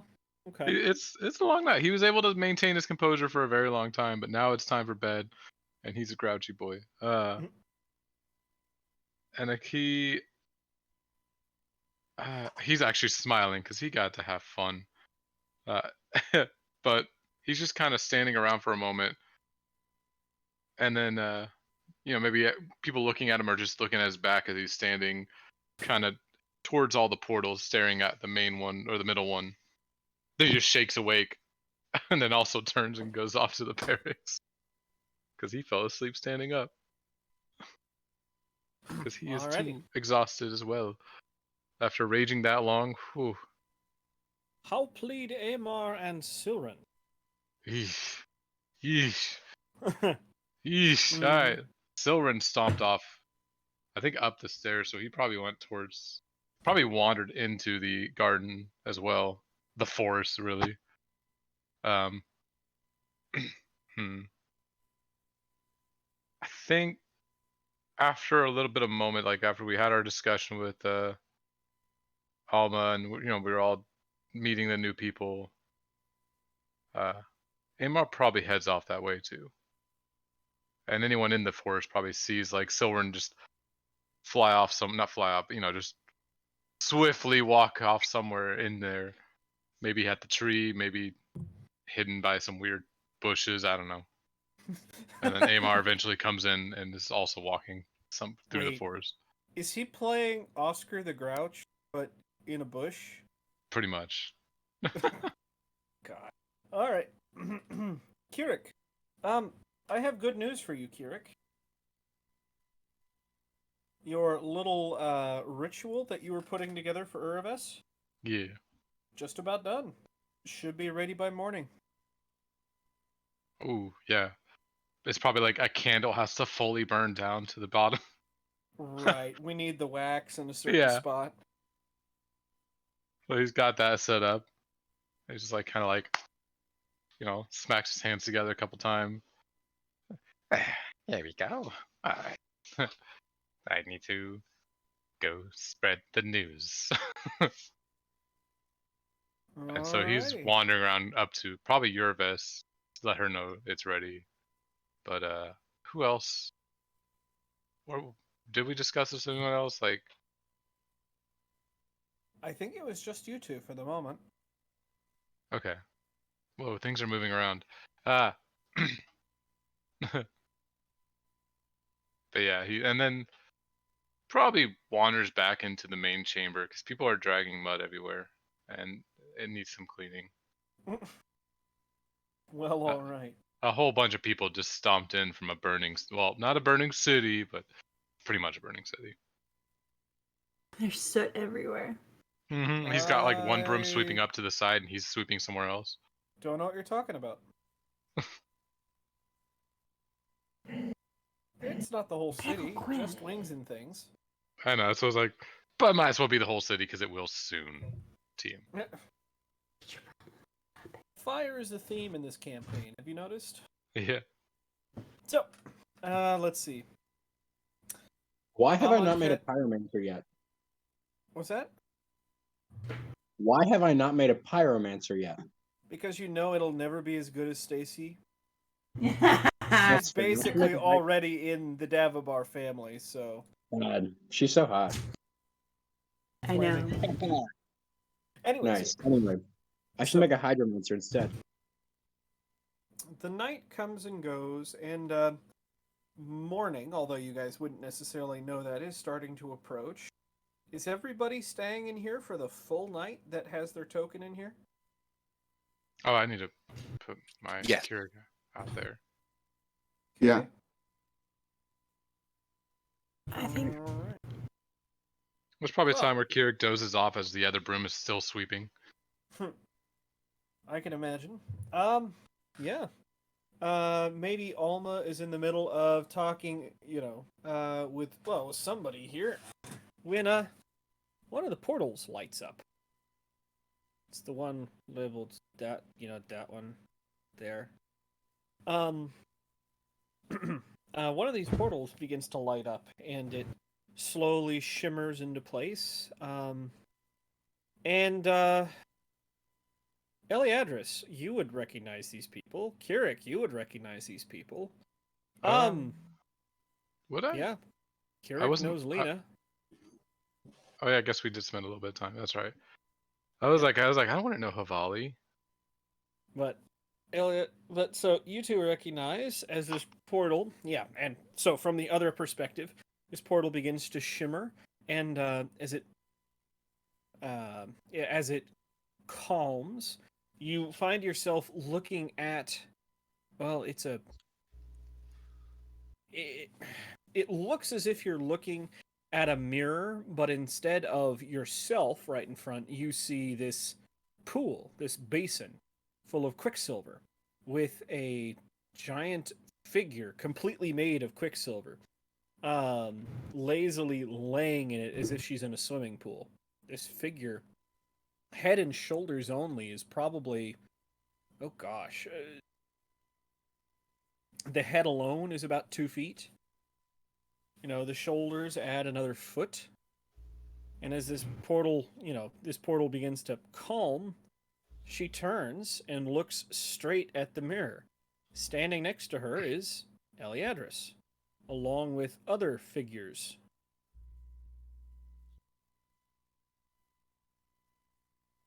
Bricks, you know the lady in the pool. Oh yeah. Motherfuck, not this shit again. What's your language?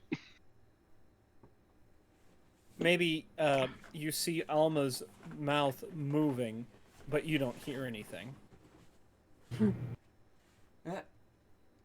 Is that Eliadris?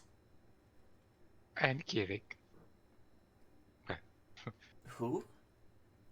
The little rat there. He's a friend of mine. You sure do like making Friends, trying to yeah. find the right way of saying animal friends. Oof. He meant it as a joke. Right. No. So that's why I seem to find a way of making the right, and then she goes, "Friends, yes, I do, dear." Jester, you still there? Yeah, I'm here. Okay. So yeah, I'm just trying to think. It's like this is Squin wouldn't recognize anybody that he's not in No. trouble. So he's kind of like, what the fuck is going on? Here's a good question, Mr. DM. Mhm. The staircase we came down, is there a way to make it go back up so that no one can follow us back down here? I don't know. You'd have to turn around. Yeah, that's what I mean is turn around. Turn. What staircase? Turn around. Ooh, what staircase? Oh no. I'm just teasing. There's a staircase. I was gonna say Nani. But we Well, don't that's have awfully the- convenient. Awfully convenient. Well, the staircase is still there. It doesn't seem to have anything on the walls or otherwise to make it disappear. But can I where'd the crown go? Because that What seems to be the mechanism. Is something bothering you, dear? I think Squin would probably be like, somebody mind explaining to me what's going on here? They have no fucking clue.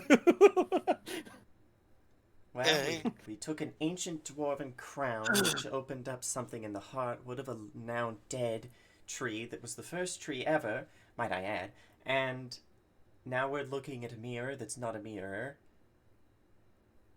And I'm trying to find that damn crown so that nothing follows us down here. So, if the mirror is not a mirror, then what is it? The giant silver lady is looking Fuck at around Bricks and and fall out. motioning Bricks to come through. God damn it. All right. Well, if you're worried about someone following us, and she will actually go up the stairs, Okay. and she will use her second casting of Verdant Sprout, throwing a couple more, 5 seeds out in different directions there. But the 6th seed, she's going to place right in front of the entryway, almost as if it's going to fuse with the dead tree itself to turn into an oak, a large oak. You want me to save you a casting? I mean, She's about to get a full night rest, so it's not a big deal. And Okay. she gets to plant more trees. Nothing makes her You happier than plant these bringing life trees. back to an area. One, the one planted directly in front grows to this massive height. It's still more weeping willows. And so, yeah, you put those down, and maybe you step back into this doorway, and you realize behind you, oh, it's not a lever, but it's a small D8 gem kind of in the wall. You didn't see it because it's not emitting any light. It still conceals the entryway, which is fine. Mm-hmm. This bitch But has yeah, shaped there's wood. this She small- can just open a door in the fucking wood if she wants. Well, I was going to say there's this small D8 gem on kind of the side of this opening, kind of like a button. Yeah, so she'll grab that too, if she can. You grab and pull, and okay, what is your chosen piece of jewelry? Ooh, she's not normally one for jewelry. Have the dwarven crown. No. It'd probably just be like a necklace or something. Okay. A very, very pull- plain necklace. Yeah, you pull this this gold this gold necklace kind of follows the gem. The gem's attached to it. And you pull it, and then the door slides up.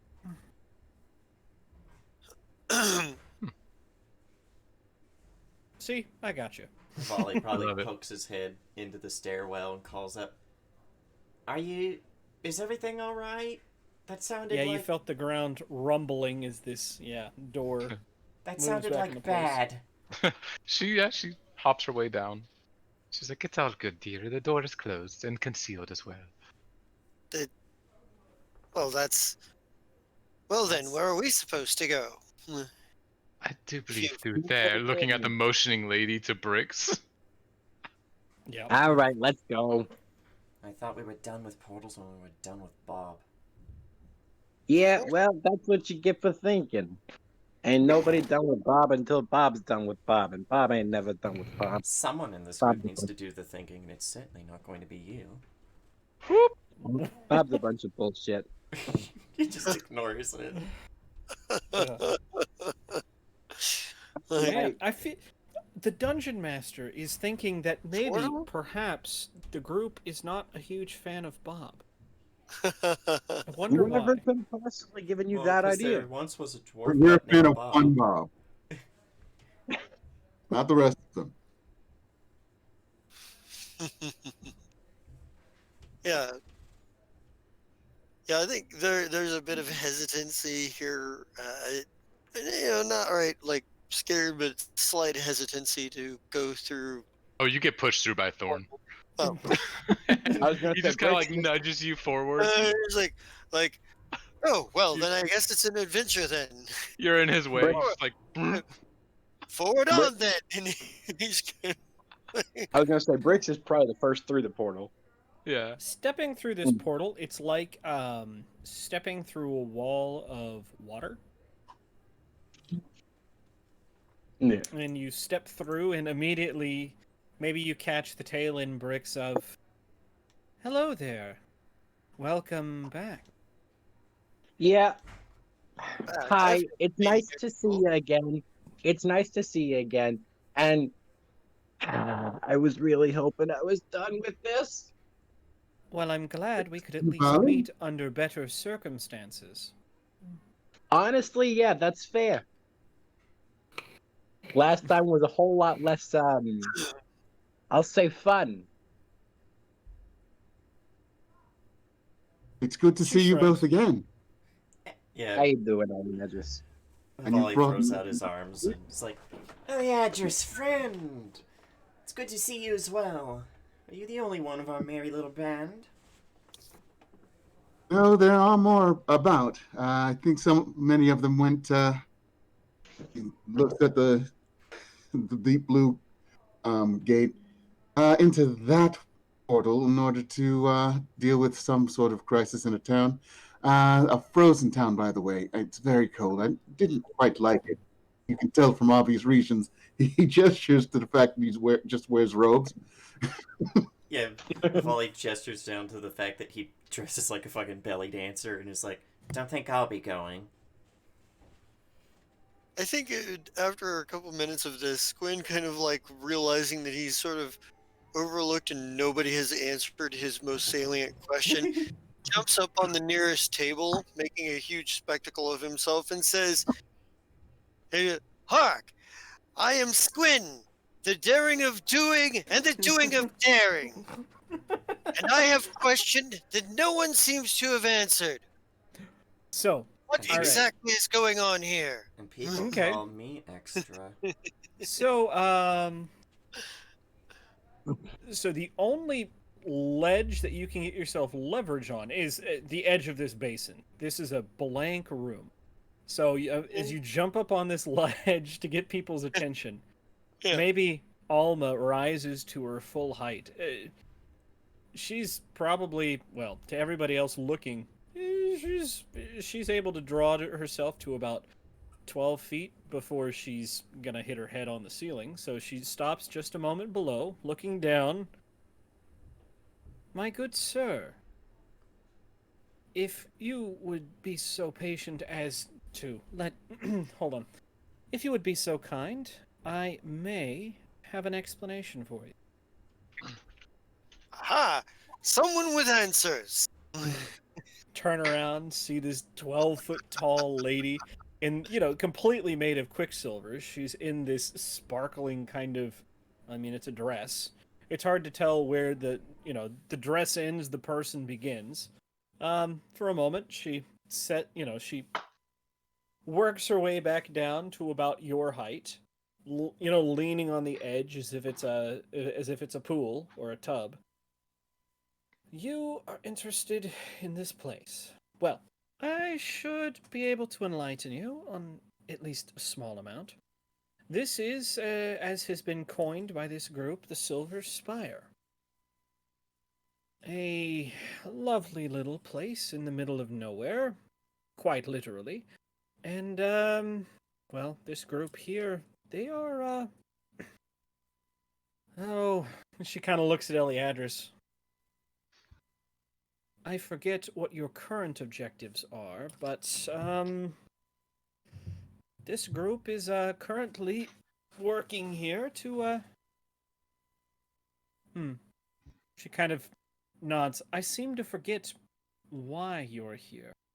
Could you explain, Eliadris? Well, generally, we're trying to stop a near godlike being named Deidre, who, as far as we know, has trapped several of the gods. She's sending a squad of, I guess, the same dwarf. I can't say a squad of dwarves because they're all apparently the same man. Around. No. Don't tell me there's more than one of him. Son of a bitch! What? Ranger says there are very many of him, perhaps an army.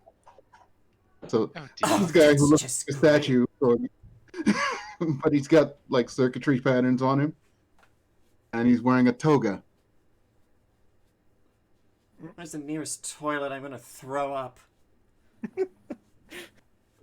Like, who then burned down Halfdorn? That was our original objective, wasn't it? I look at the people I've been traveling with. Who was I when that happened? I was going to say, this conversation is loud enough. It's carrying throughout the the Silver Spire. In addition, there's this is nothing more quiet about Squin. Yeah. I'm getting ready to say. I was gonna say. Anybody who wants to bring in a character relevant to this conversation can at this point. Grandma's coming. Last time I went to a conversation, I got in big trouble. So no, no. Well, Anduin did. Yes, exactly. And that's who's in here is Anduin. Yeah, I forgot. Fagar is not here. Fagar's not here at all. So the only person I have is Anduin. And last time he went out, he got in big trouble. So he's going to stay where he is until the last punishment gets fulfilled for his negligence and he's not getting in trouble again. So, uh, Grandma's coming. it By might the way. be- Who's Raw's coming? Probably, Grandma. Grandma. Oh, yeah. Stella might like break away from Stacy for a minute. Just be like, I'll be right back. Oh, yeah. It raised voices. Yeah, absolutely. Yes. Yeah. Yeah. Sorry to be stepping on everyone's toes there. Eliadris is like, Margaret, your family reunion just got one bigger. Who's that? Is that my baby boy? What? Twin is Oh, like, will Oh, somebody God. answer Oh, God. who No, burned down please, Halfdor? You don't know, but I would guess it had something to do with Deidre and Bob. Margaret definitely knows. Who is this Bob? You Don't haven't like met the name. Oh, I have quite the limerick for that, my friend. There once was a dwarf what named Bob, who offered all of us a job. He lied about facts, stuck a knife in our backs. Now we're out to punch him in the gob. Oh, well then. Very clever turn of phrase. I appreciate that. And he's like, so, if you're telling me this Dietra and this Bob are the foul villains behind burning down Halfdorn. Yeah, basically. And Bastion. And Bastion? do Who's any of this us know? Bastion? It's a town far south Um, of. Literally, there's a portal to Bastion open right now, so.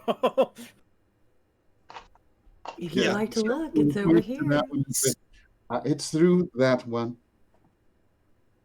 What is this place with portals all over? And what manner of villain burns down?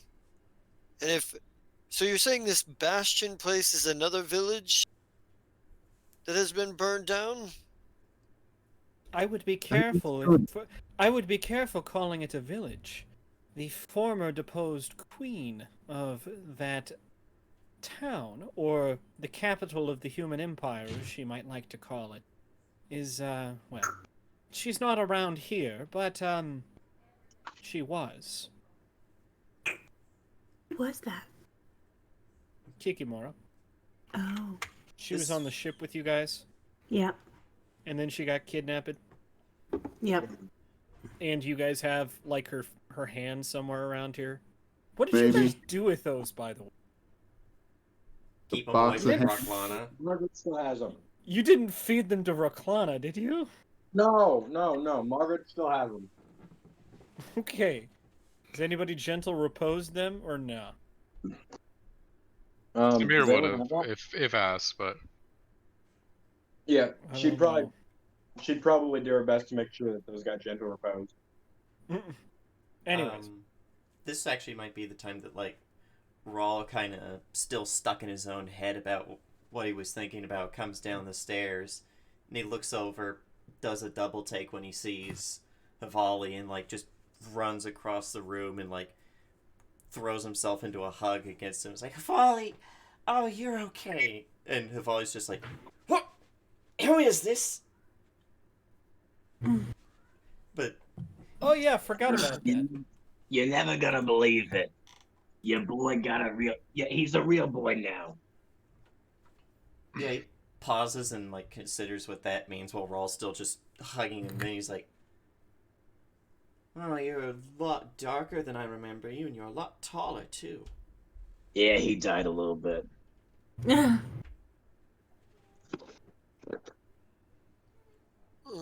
Don't worry though, he got better. Lena has to probably shrink Thorn down to puppy size to come through, but she's just watching all this. Probably Kira came over to her, and then they're just like chatting.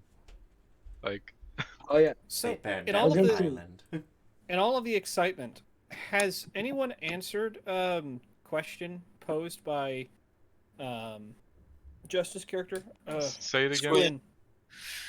Squid. Is- Squin.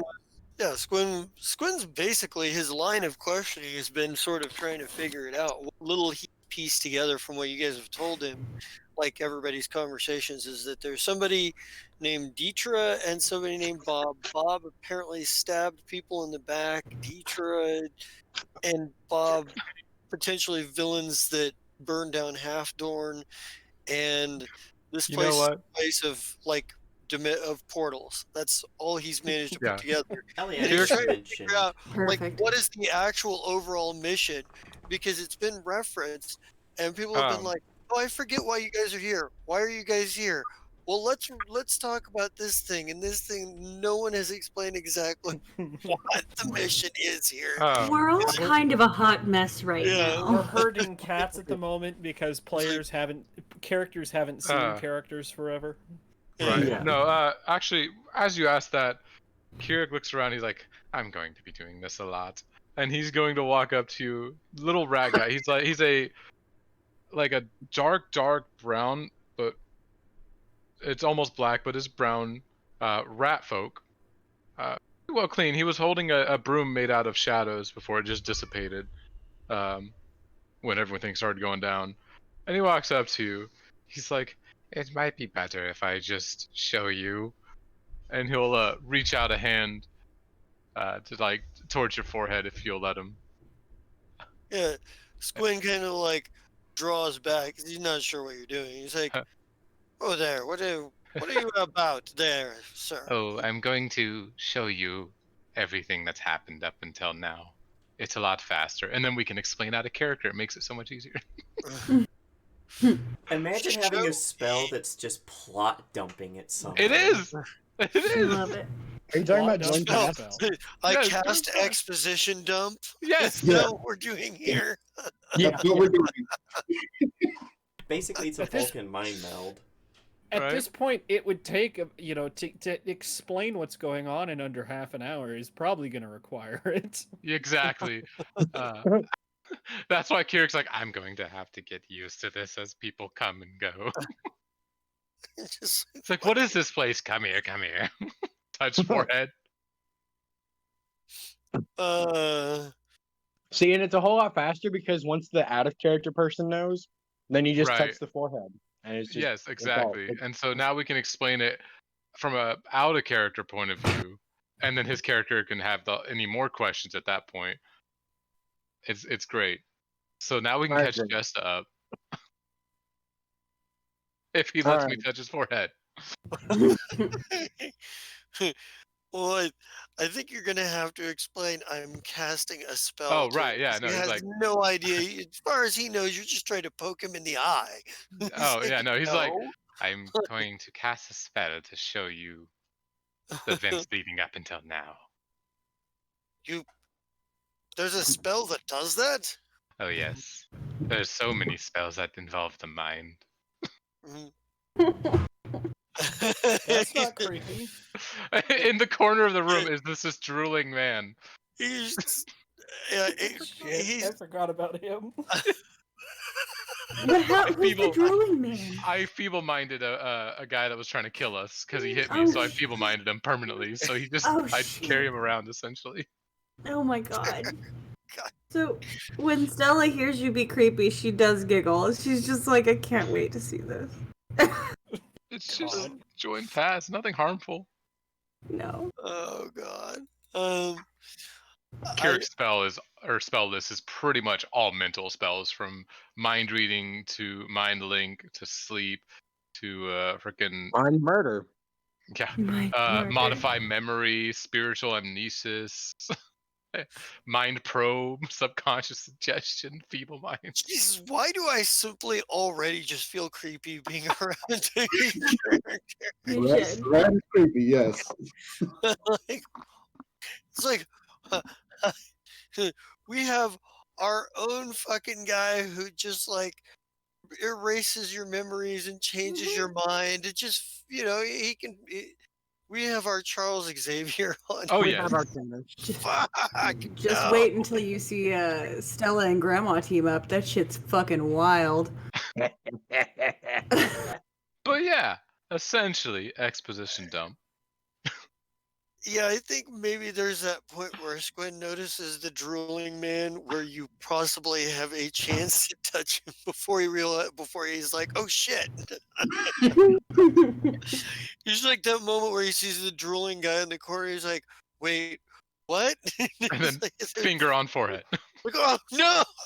Just like, But yeah, he does see like a flashback of from Kirik's perspective, but everything that's been going on, and I imagine this probably is, even though it's one round, I imagine I have to like repeat it a couple of times to get it all through.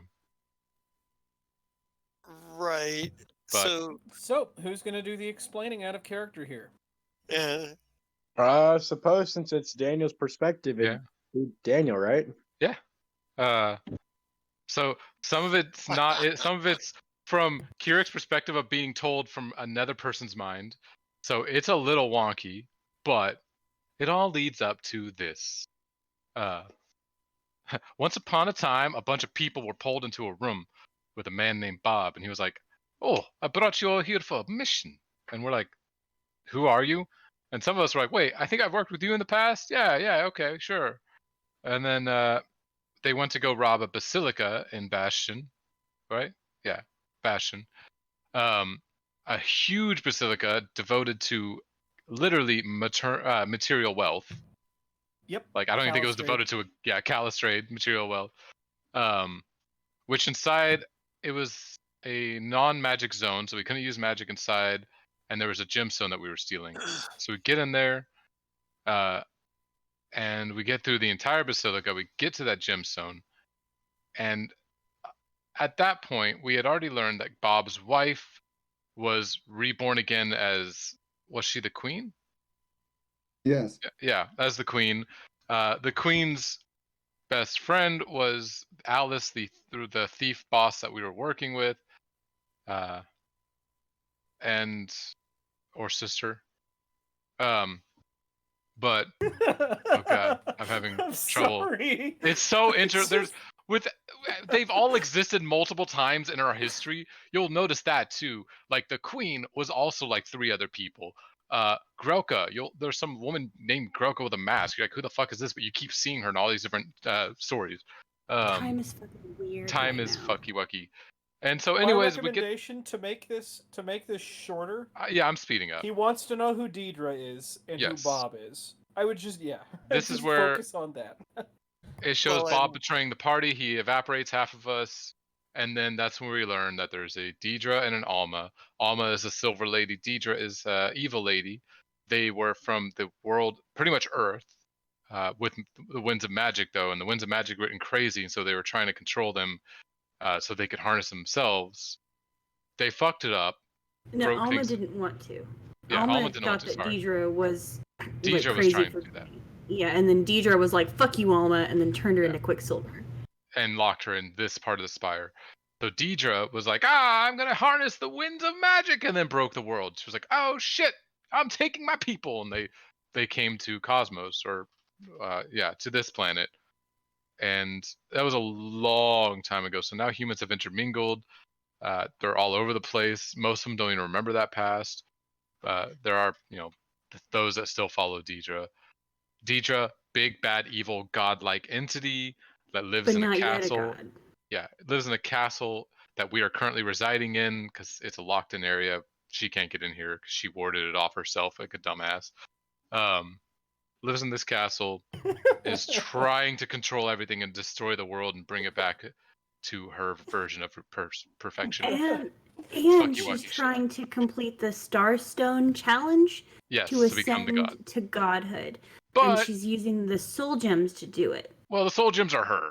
She fucked Oh, up are when they she her? broke the world. She broke herself into hundreds, Oh, not that's hundreds, but like right, a the lot of these full gems. Quicksilver. Yeah, each soul gem is a part of her, broken Where did into the pieces. Starstone challenge come from? I have no idea where it Man, came with that's that. the shit that you told me whenever I started playing. You gave me a huge backstory. I wrote it all down. Like I got it all in my I notes. don't think I said that about the Starstone challenge for her. I don't. Oh, You might be Oh. getting It it says mixed up that can it- Yomade ascended to Yeah. godhood for Yomade did the whole Starstone Maybe. Starstone challenge. challenge thing. Yep. maybe. Okay, I'm sorry. Yeah. No, I'm just no, making no. it worse. Basically, Alma's trying to do the same thing again. She's like, it didn't work last time, so it's going to work this time. And, You mean Deidre? you know, sorry. Yes, Deidre. Okay. Deidre. Or did definitely. you? Plot Dun, twist, dun, same dun. person. Yeah, we've already learned. But yeah, Deidre's trying to repeat the process of harnessing the winds of magic, but she's got to put herself together first. And Bob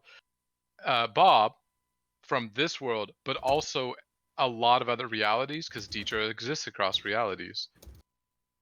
Every single Bob is her mind slave, except one. We broke free of him. We broke him free, and now he's in hiding, gathering his own army to help us when the time comes to fight Deidre.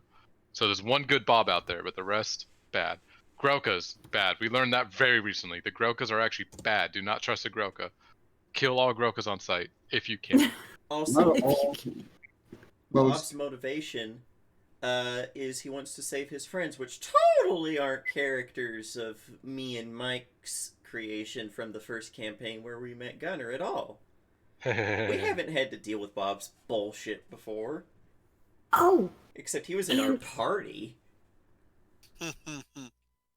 all the gods are currently locked up. We can't get a hold of them. Not all of And them, just most of them. most of them are locked up.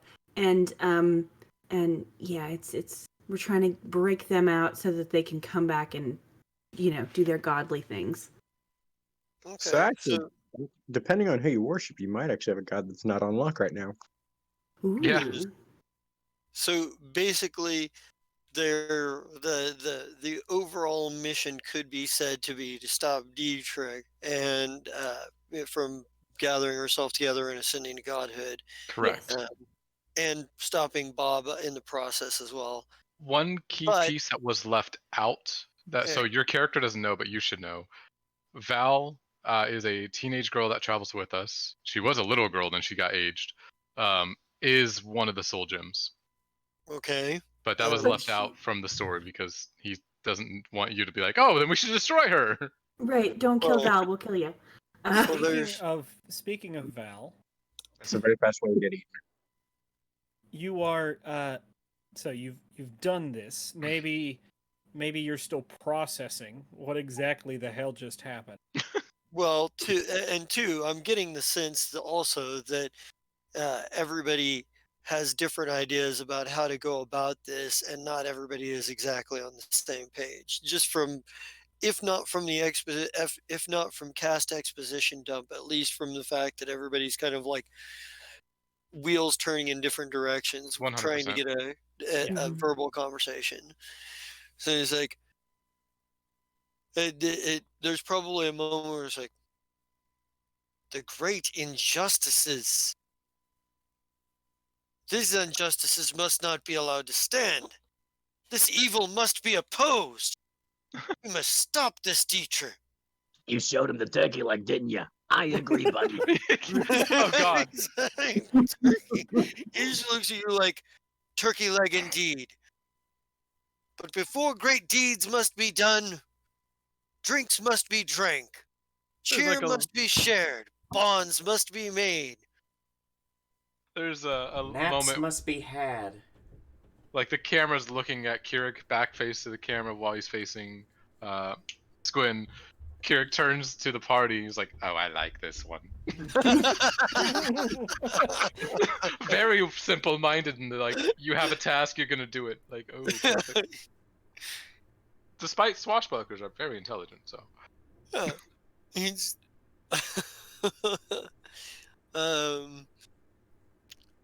yes, Squin's only slightly above average intelligence if you consider 10 average, but still, you know, Your intelligence comes from other aspects. yeah,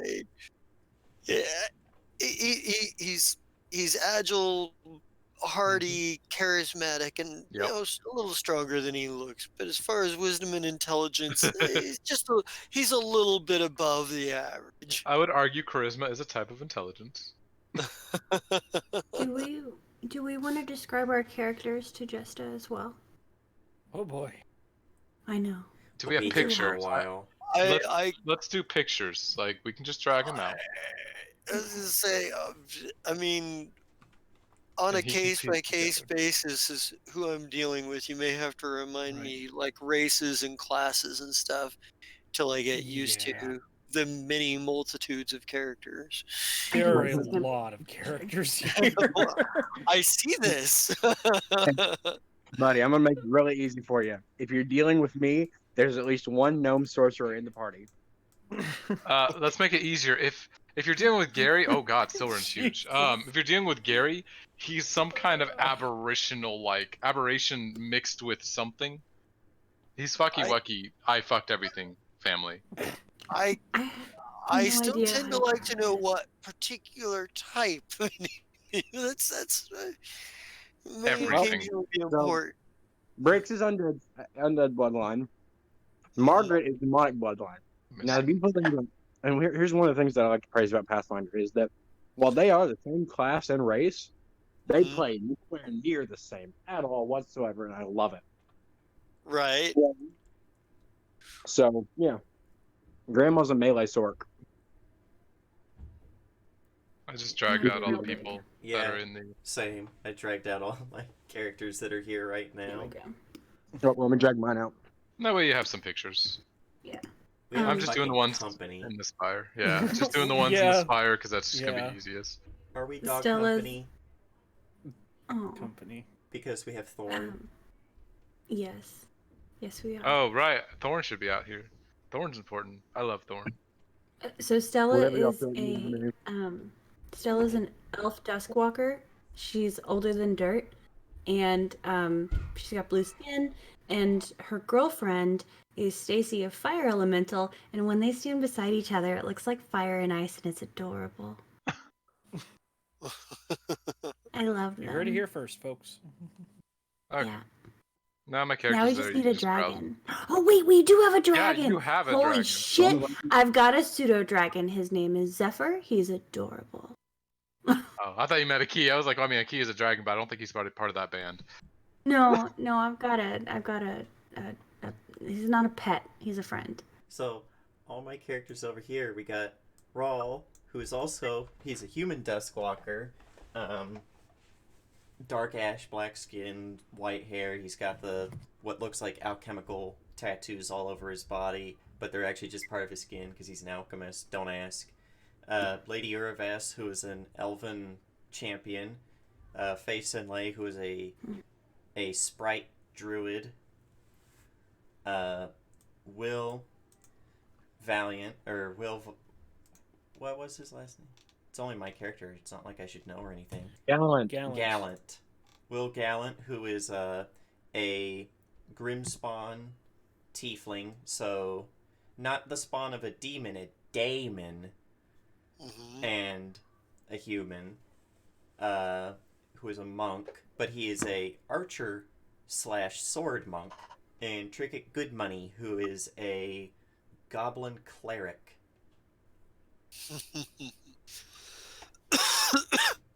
And you've already met Hivali, the half-elf bard. Yeah, there And I can't wait until you meet Polvari. there is, my gosh.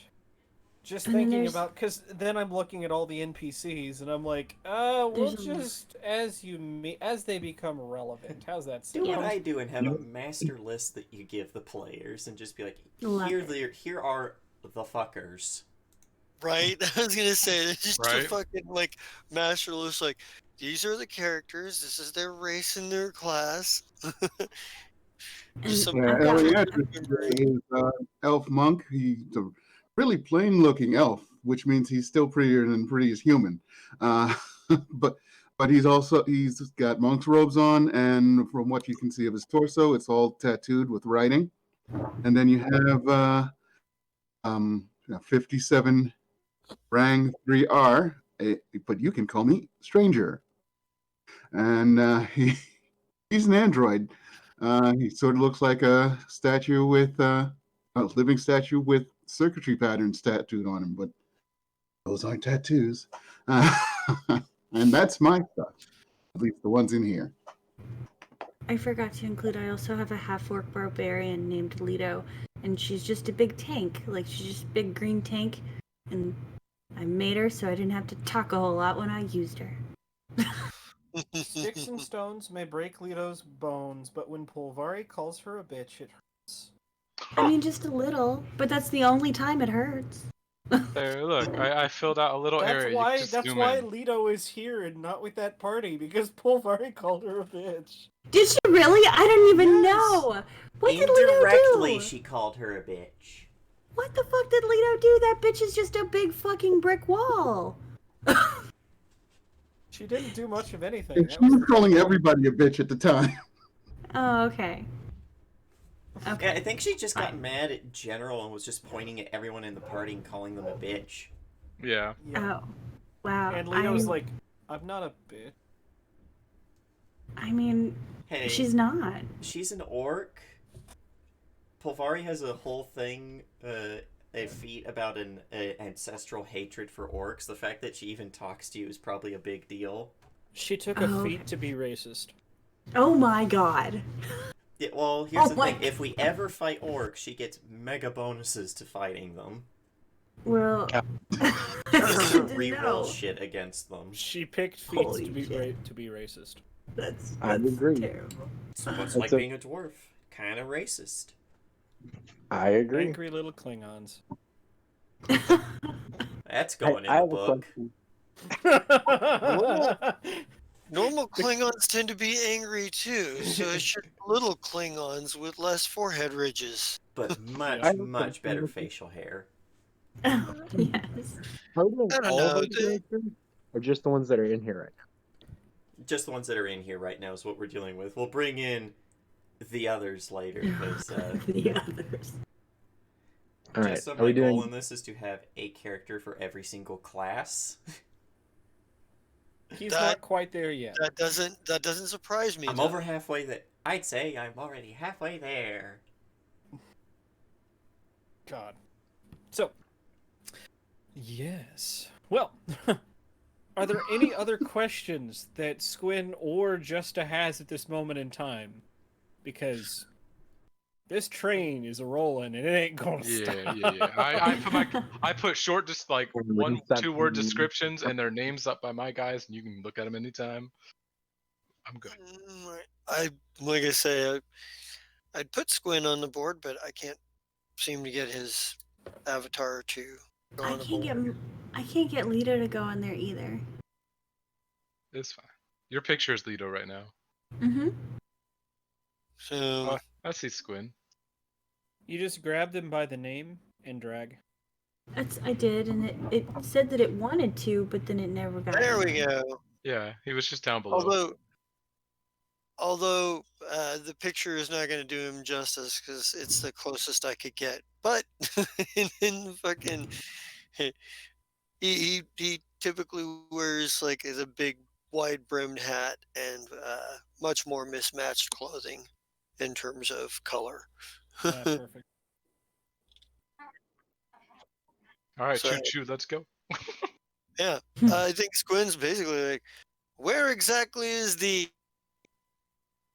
mead hall? Meat.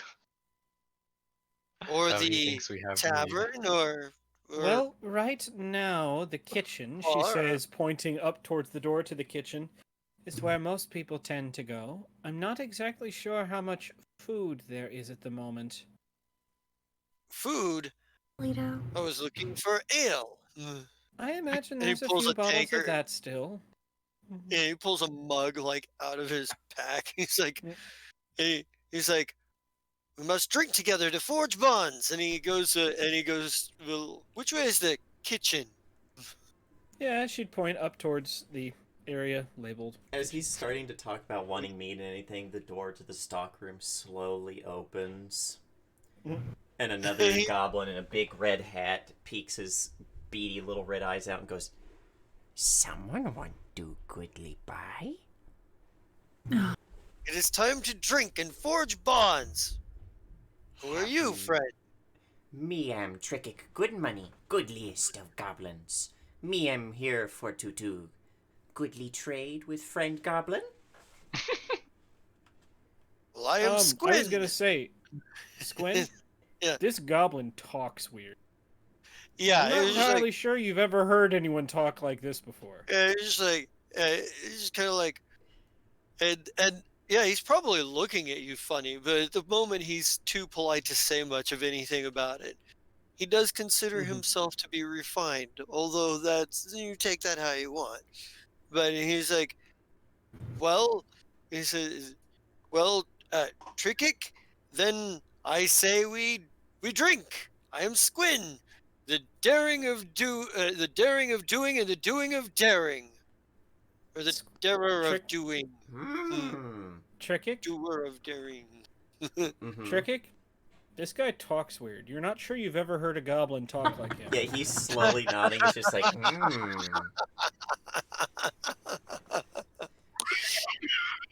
But, Nice. and by the way, every time that Trickic walks, he squeaks like a chew toy because he's an unbreakable goblin and he's basically made of rubber. So he's like, yes, show you to munchy food room, yes. Have many meats, what for to sell. And just like arm on your back starts toddling off towards the mess hall with a little squeak, squeak, squeak, squeak. Yeah. Go get some booze. Alrighty. Let's see. God, should I be worried? Yeah, you got a sword in the back. Scott's just like waving a sword around him. The fighter wants combat. Father, I let's crave see. violence. Dude, he might go to the armory and just practice around. Wait a Yeah, minute, there is you go. it my turn yet? Is it your turn yet? If you got something, go for it. I was gonna say. Oh if no, you I need thought we were something- still. I was like, oh okay, are we taking a break from character descriptions for a minute? I think we're. Oh. Yeah, I was gonna say. Yeah, we did. I We think ahead. what I Gary don't even means know is what he's we're- going to break out his Maul Ninja sword. Toys. Yeah. Well, Yeah, Gary, it's all right. what do you got? Oh, I had pulled out like the four that I have in base right now. Yep, true. You've got Margaret, old gnome lady, kind of creepy looking. Bricks, And then we've got- young gnome sorcerer, kind of creepy looking. A bug monster. And... He's not a bug monster. He's a All bug right. monster. He's not a bug monster. Jesta, are you familiar with what a Shemazian looks like? No, I don't think I am. That's okay. You can be in like a minute. I'll DM you on Discord. It's fine. It's just when I send you the picture, think of that, but like humanoid, and that's him. It's easy. Mm. And And then then Xander, but he's a hobgoblin. Oh, Hobgoblin. Okay. Yeah. Just So- saying, pop up in Discord. anybody who's going to the kitchen for breakfast, that's great. Otherwise, you will go and do your things for the morning. I do have a thing for Margaret. By the way, Anduin, so you're going to get out of your thing in the morning and you're going to go to the armory to practice? Yeah, because I got that. Not, I'll do it with the axe too, but I got those two swords and that javelin too. And see what they do. Yeah, gotcha. What yeah, did I you can miss? definitely do that. When he I went was, to the. What? Go ahead. What do you mean? What did you miss? Oh, yeah, I went to the bathroom, but I don't think my voice came through when I said "be right back." No, What? you didn't why? miss much. Why are people stabbing things? I don't think anybody's stabbing anyone. No, Oh. Fagar, no, Anduin is going to go practice with his. new Oh, stuff. okay. I was like, I just heard I pull out my weapons. I'm like, oh dear. Oh God, what did you guys do? I put Who's on just my me? robe and wizard hat. I put up my hood and daggers. By the way, so just real fast, Anduin, this is your armory. but not so well stocked. No. There are racks of weapons that have been sitting here, starting to slowly rust over. They've been here a while. Is But there I'm gonna actually cannon shot in there? That would be for your catapults, but no. We have mangonels. Well, I know what Rawl is going to be doing a lot of inventing to make. But a couple short things here real fast. Let's see. Trickik, you did check this morning. Before, getting thing. Maybe you went and checked this morning. Or you just know. Yeah, it's ready. So whenever you guys need that to happen, that can happen. Kirik. Okay. Sorry, did I say Trickik? Yeah, You said Trickik. I was like, what was he doing? What? I don't. Sorry. Awesome. 2. Margaret, you get pulled aside by Nevena.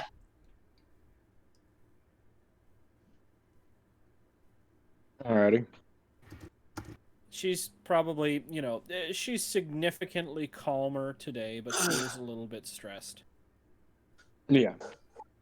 All right. I've had a chance to calm down. What's the plan?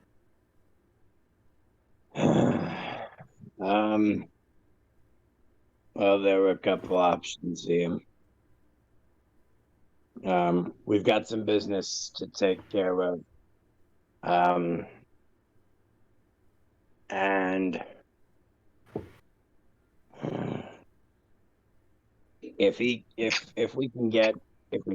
if all goes well, then maybe I don't know. We'll see. It's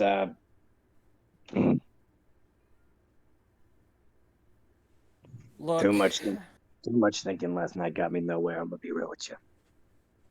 I was talking with a couple people last night, and now that I'm calm, I can kind of see where they're coming from. Losing family hurts, but an eye for an eye is not the solution here. An eye for an eye makes the whole world blind. Why are you quoting Gandhi? It works. She shrugs. Whatever you say. That being the case, I'm willing to offer an apology for my actions. But we'd still like to see something from him as a sign of good faith. Oh yeah. No, I get that. Accidents happen, but that doesn't mean there aren't consequences. I agree.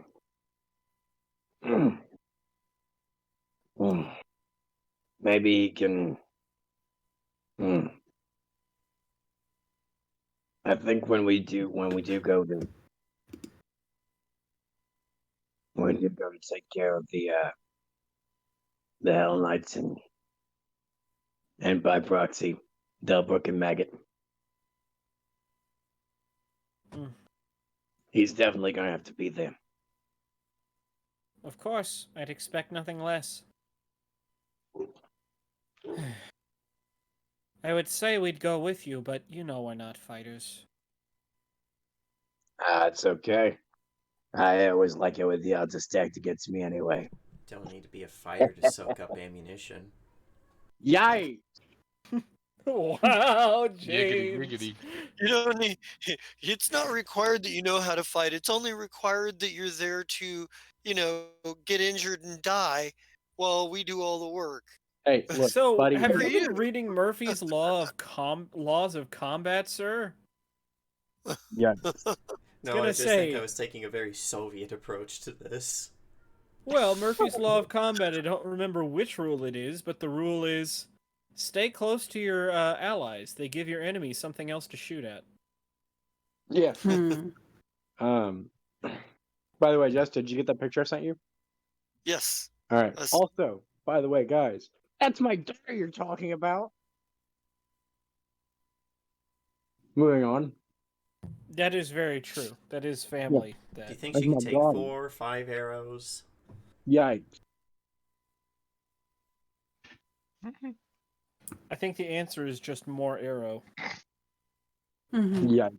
More cowbell. I got prescription. The only cure is more arrows and NPCs.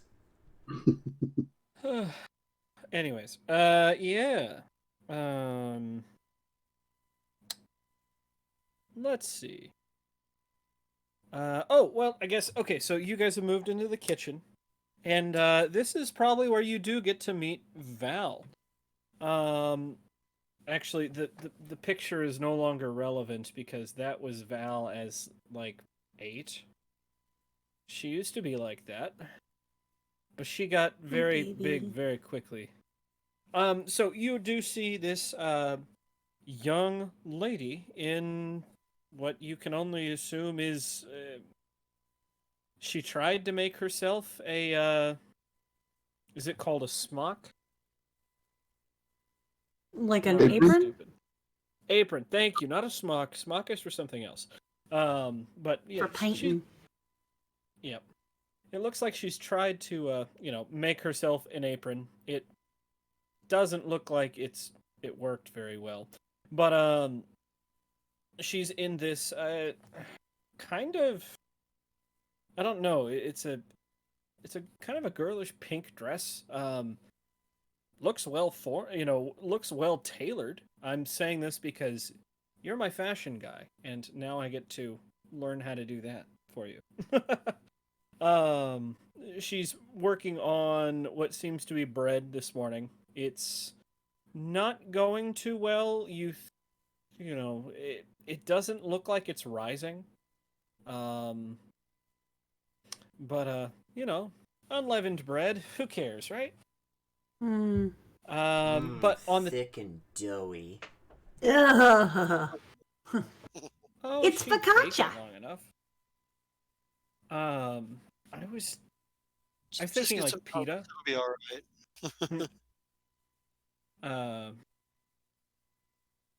Let's see.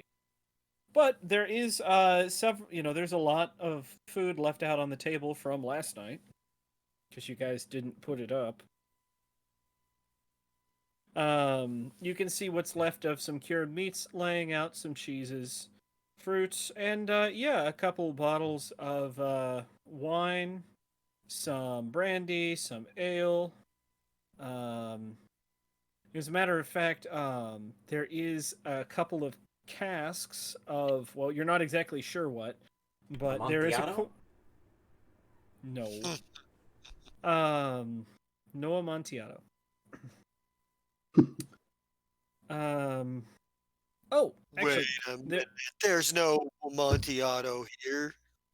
Yeah, that's actually part of the story. Yep. I know. I read the same stuff when I was in high school. Let's see. So there's actually another figure in here that seems to be kind of helping Val, or doing something at the very least. This figure has 3 legs and 3 arms, and no face. Oh, Edie. He's one of Margaret's favorites. He's adorable. Like, It's a Quailant. I don't know if he's ever seen a Quailant, but It's a quail. He's also part lizard folk.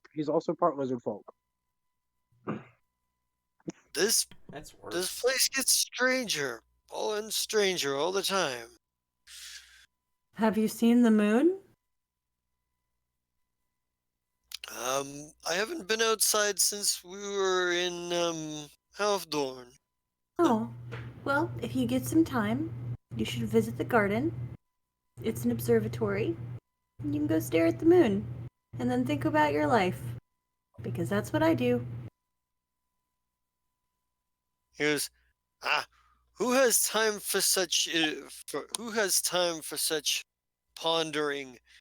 There are deeds to be done, songs to be sung, and apparently wine to be drunk, and someone has not been doing a very good job of that. And he just kind of plunks down and grabs one of the bottles of wine that's sitting on the table and starts drinking from it. Trickik looks You very hear a voice. You hear a disappointed voice that in you your Actually, head, he by the pours. way. Actually, he pours it. He pours a glass and drinks out of it. He is civilized. What were you saying, James? I was just saying, Trickik is very disappointed that you aren't just buying the wines that he wants you to buy, because then he gets money. Good money.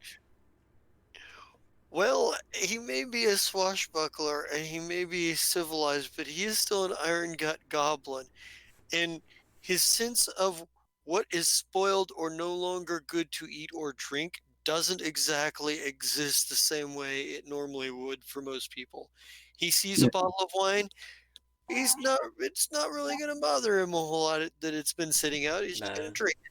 I'm just gonna put a meme in our Discord for how Trickik's feeling right now as he picks a different wine bottle. Okay. Exactly. He's just like, he's like, oh, I wanted to sell it. So, yeah. So you let's see. Yeah, you dig right in, and actually you hear a voice in your head. Care of the dog for you today, sir. It's like, looks around and is like, what? And like, stands up, like fucking looks around. Who said that?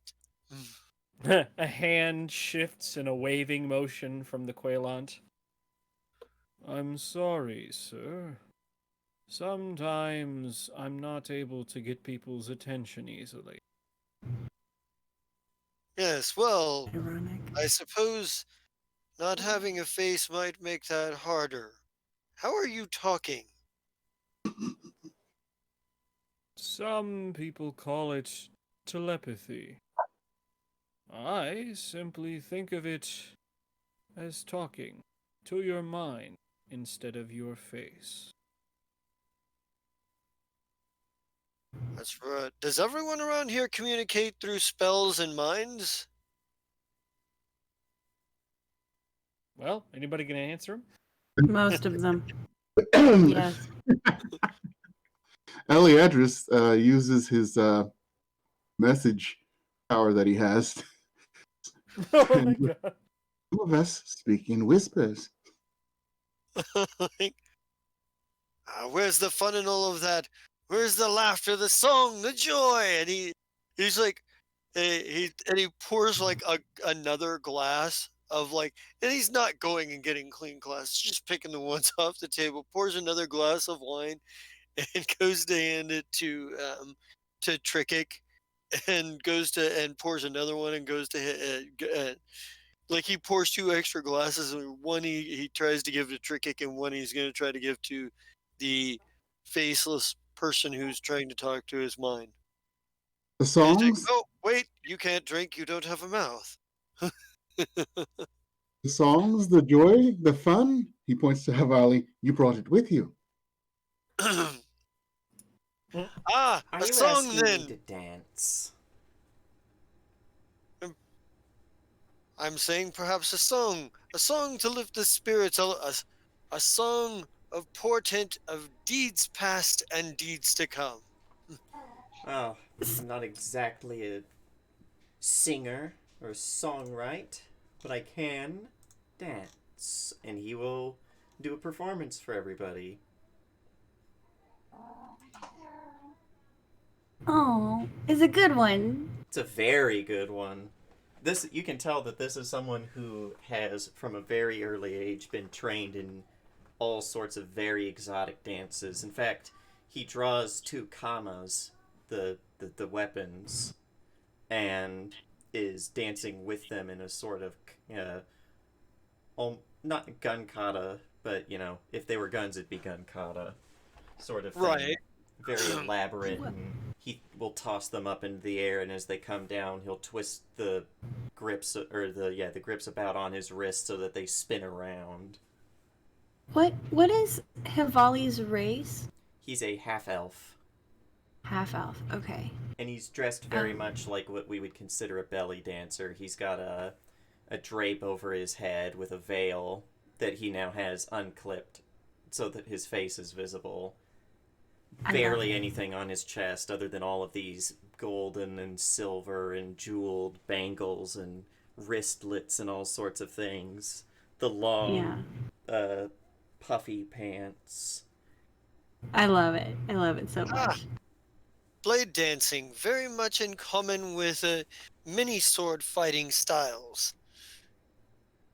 Because, yeah, he can perform too. He's got this. And Um, slowly catches one of But his he's much combos. more. But he's much more interested in drinking at the moment. He's like, "Do you do much ballroom, ballroom dancing?" He catches one of his commas as it comes down without even really thinking about it, and is like, huh, I see that we have someone amongst this crowd who knows their artistry. No, I'm afraid I'm not much for more... And he spins about as he thinks. Common forms of dance. My troupe is all about the exuberance of life, the fulfillment of it, the zest of it. What about the Totentans? He stops dancing immediately. They... And that was Val? Yep. And he opens his mouth like he's about to say something very, very mean, but then zips it and thinks. He's like, they are very, very bad people. She kind of... let's see. Is Trikic in this, or is any one of the Sahara group in here? There's Trikic. Yeah, Trikic's there. Is Stranger in here? Stranger's in here. Wait. You talking about the kitchen specifically? Yeah. Slash Mitchell? Okay, he's still out there. He's still out studying the gates, trying to figure out the markings. Okay. Well, Raklana, yeah, you did come in from the Sahara. Maybe you've heard the name Totentans. James can explain more about the Totentans. They're very bad people, but what do they do? The Totentants are they're another wandering troupe of dancer bards, but they very much style themselves with, like, the death's head moth. They'll paint skulls on themselves or bones on their body as, like, body art. Very grim and macabre, almost like a dance macabre sort of vibe going on wherever they go. They're also very mobile vagabonds, stop in one place, perform, then leave, but much more inclined to bad acts, because the Totentans itself is also their form of magical dancing in which it allows them to possess people and puppet them through their dance. Stella's gonna step away and go to the garden, and she's gonna go up to Stacy and be like, "Hey, we have new visitors. One of them is a half-elf belly dancer, and the other one is a way too happy goblin. Do you want to go look at them?" Not do you want to go meet them, do you want to go look at them? Yeah, no, she doesn't want to meet anybody. Do you want to go look at them? It's so terrible. It's awful. Stacy's having a rough time. Maybe, pauses for a moment, and then maybe a small smile. She says, "You had me at belly dancer." I love it! So she's gonna take her by the hand, and we're gonna go back to the mess hall, or the kitchen. Okay. While that is happening, I think it's time to drop another bomb, because, then Val's gonna go, "They're bad, but we just met them in the Sahara." You did? What were they doing? Did you know where they were going? She would probably look at Trikic. He shrugs and he's like, they say they be back. 1 weeky time. A week, that's... So, if it was yesterday or the day before, we have maybe 5 days tops before they're back.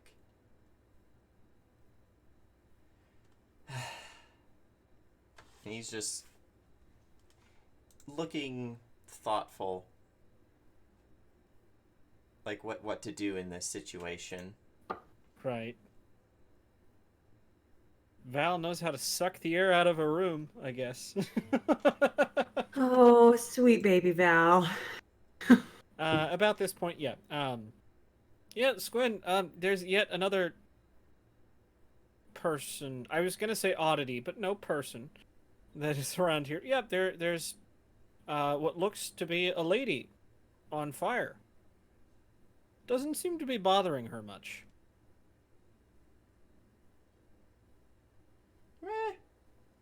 Fire elementals exist and stuff like that. Well, yeah, but how many people see fire elementals and go, oh yeah, Oh my god. that's fine. I hit my mute button on accident a long time ago, probably. Oh no, we hadn't heard you in a while. Yeah, I was trying to interrupt. I was like, no, he would kind of know who she is because the whole join pass thing, like not like exactly, Oh, but he that's would right. have an impression like, oh wait, yeah, I've seen you somewhat. Maybe it's one of those things where like knowing about them and Exactly. seeing them in person are two different like emotions. Like, Oh yeah, whoa. big time. So yeah, Stella, you're back down here, and Hivali is no longer dancing. Oh shit. I'm gonna excuse me. Hi, I'm Stella. I don't think we've met yet. I need to know. Can you show my girlfriend the dance you did? She's having a really hard time and it was amazing. Yeah, he very quickly kind of masks that concern he has with a very bright smile and is like, Bard lives to entertain. And he'll start the routine back over. Oh, that's so sweet. Perfect. Thank you so much. Thank you. By the Do you way, need, like, a coin or Squin, something? the Quailunt you've discovered is a bartender, and so he'll get you whatever you'd like. Oh, okay. Well, at the moment there are there's still wine on the table and waste not want Yeah, there's not. some. So when that runs out, he'll probably ask for some more something. Do Iron Gut goblins get drunk? They do. Let me put up. Basically, it's the whole iron gut thing is, It's just for bad food. well, it's essentially, yeah, it doesn't make me like immune to getting drunk or even immune to poisons or anything, although it does give me bonuses against like shit when I eat something bad. Like if I ingest poison or I eat something bad, and it requires a saving throw, then I get a bonus on that. Gotcha. Look at that. So, Alrighty. And so, yeah, things are starting, Hivali starts back up. Maybe the group is starting to get back into, the chatting, back and forth with each other, having breakfast, breaking fast, and, Rawl. Mm-hmm. Val comes to you, just kind of, quietly off to the side, and can I talk to you for a minute? He nods and, as quietly as he can, stands up and shuffles Right. off to the side.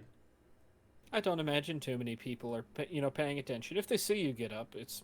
well, Yeah, it's not there's like any they would number be of like, reasons. Hey, what are you doing? Right. But, Val kind of pulls you over, and I've got a question. Uh-huh. What would that be? Do you hate me? He blinks at that and looks almost like taken aback by that question. Cocks his head to the side. He's like, why would I hate you? I just... I can... I noticed you've been just acting differently around me lately. And I can feel a lot of turmoil coming from you. I just if that's the case, He quickly whatever I shakes need his to do to head help. and, like, Mm-hmm. shakes his head. He's like, no, you're not him. And I thought you were. But you're you. And I care about you. And you're still like a sister to me. Even if we're not family. It's just... Oh. Ouch. It's just that when I came home and thought I could see him again, and then we did all of that, and I never got to say goodbye or anything like that. So, when you said we're not family, you saw her visibly deflate? Well, he means like blood Too late. relatives. Well, but to her, she was made the same way that you were, at least in her mind.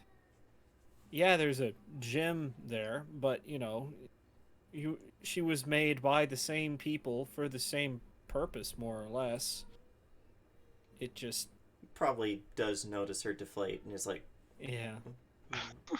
what's wrong? No, it's nothing. Here, I need to go talk to Stella. Thanks for listening. Yeah, I hope that... He just stops talking and leaves. He leaves the mess hall. At that point, I don't think ain't no amount of flex tape gonna put that back together. Teenagers, am I right? Oh. And actually, yeah, last thing before we leave. Stella, Mm-hmm. you get, Val coming over and asking you, hey, can I talk to you over here for a second? Yeah, sure. What's up, kid? She's actually probably on the verge of tears. Oh. I'm Oh. sorry. Why? Why are you sorry? I almost killed you. It's... You didn't do it maliciously. It wasn't your intention. And I'm fine. And They everything's still fine. have laws for that kind of thing, even on accident. Well, I'm not holding it against you. Not a bit.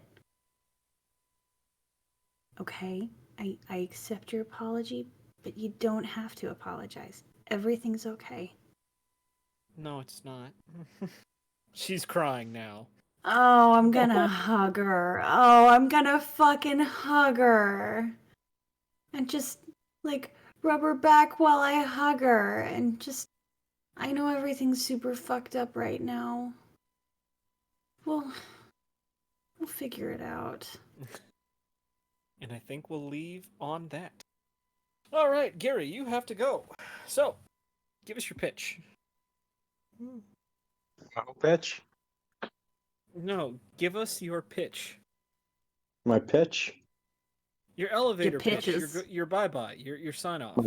My pitch is I can throw about 80 miles an hour ish. I don't know. Sir, don't you have 9 minutes before you got to be somewhere? Yeah. No, you're good. You're good. It's been fun, and I've had fun, and you kids are all great. You've caught me here playing.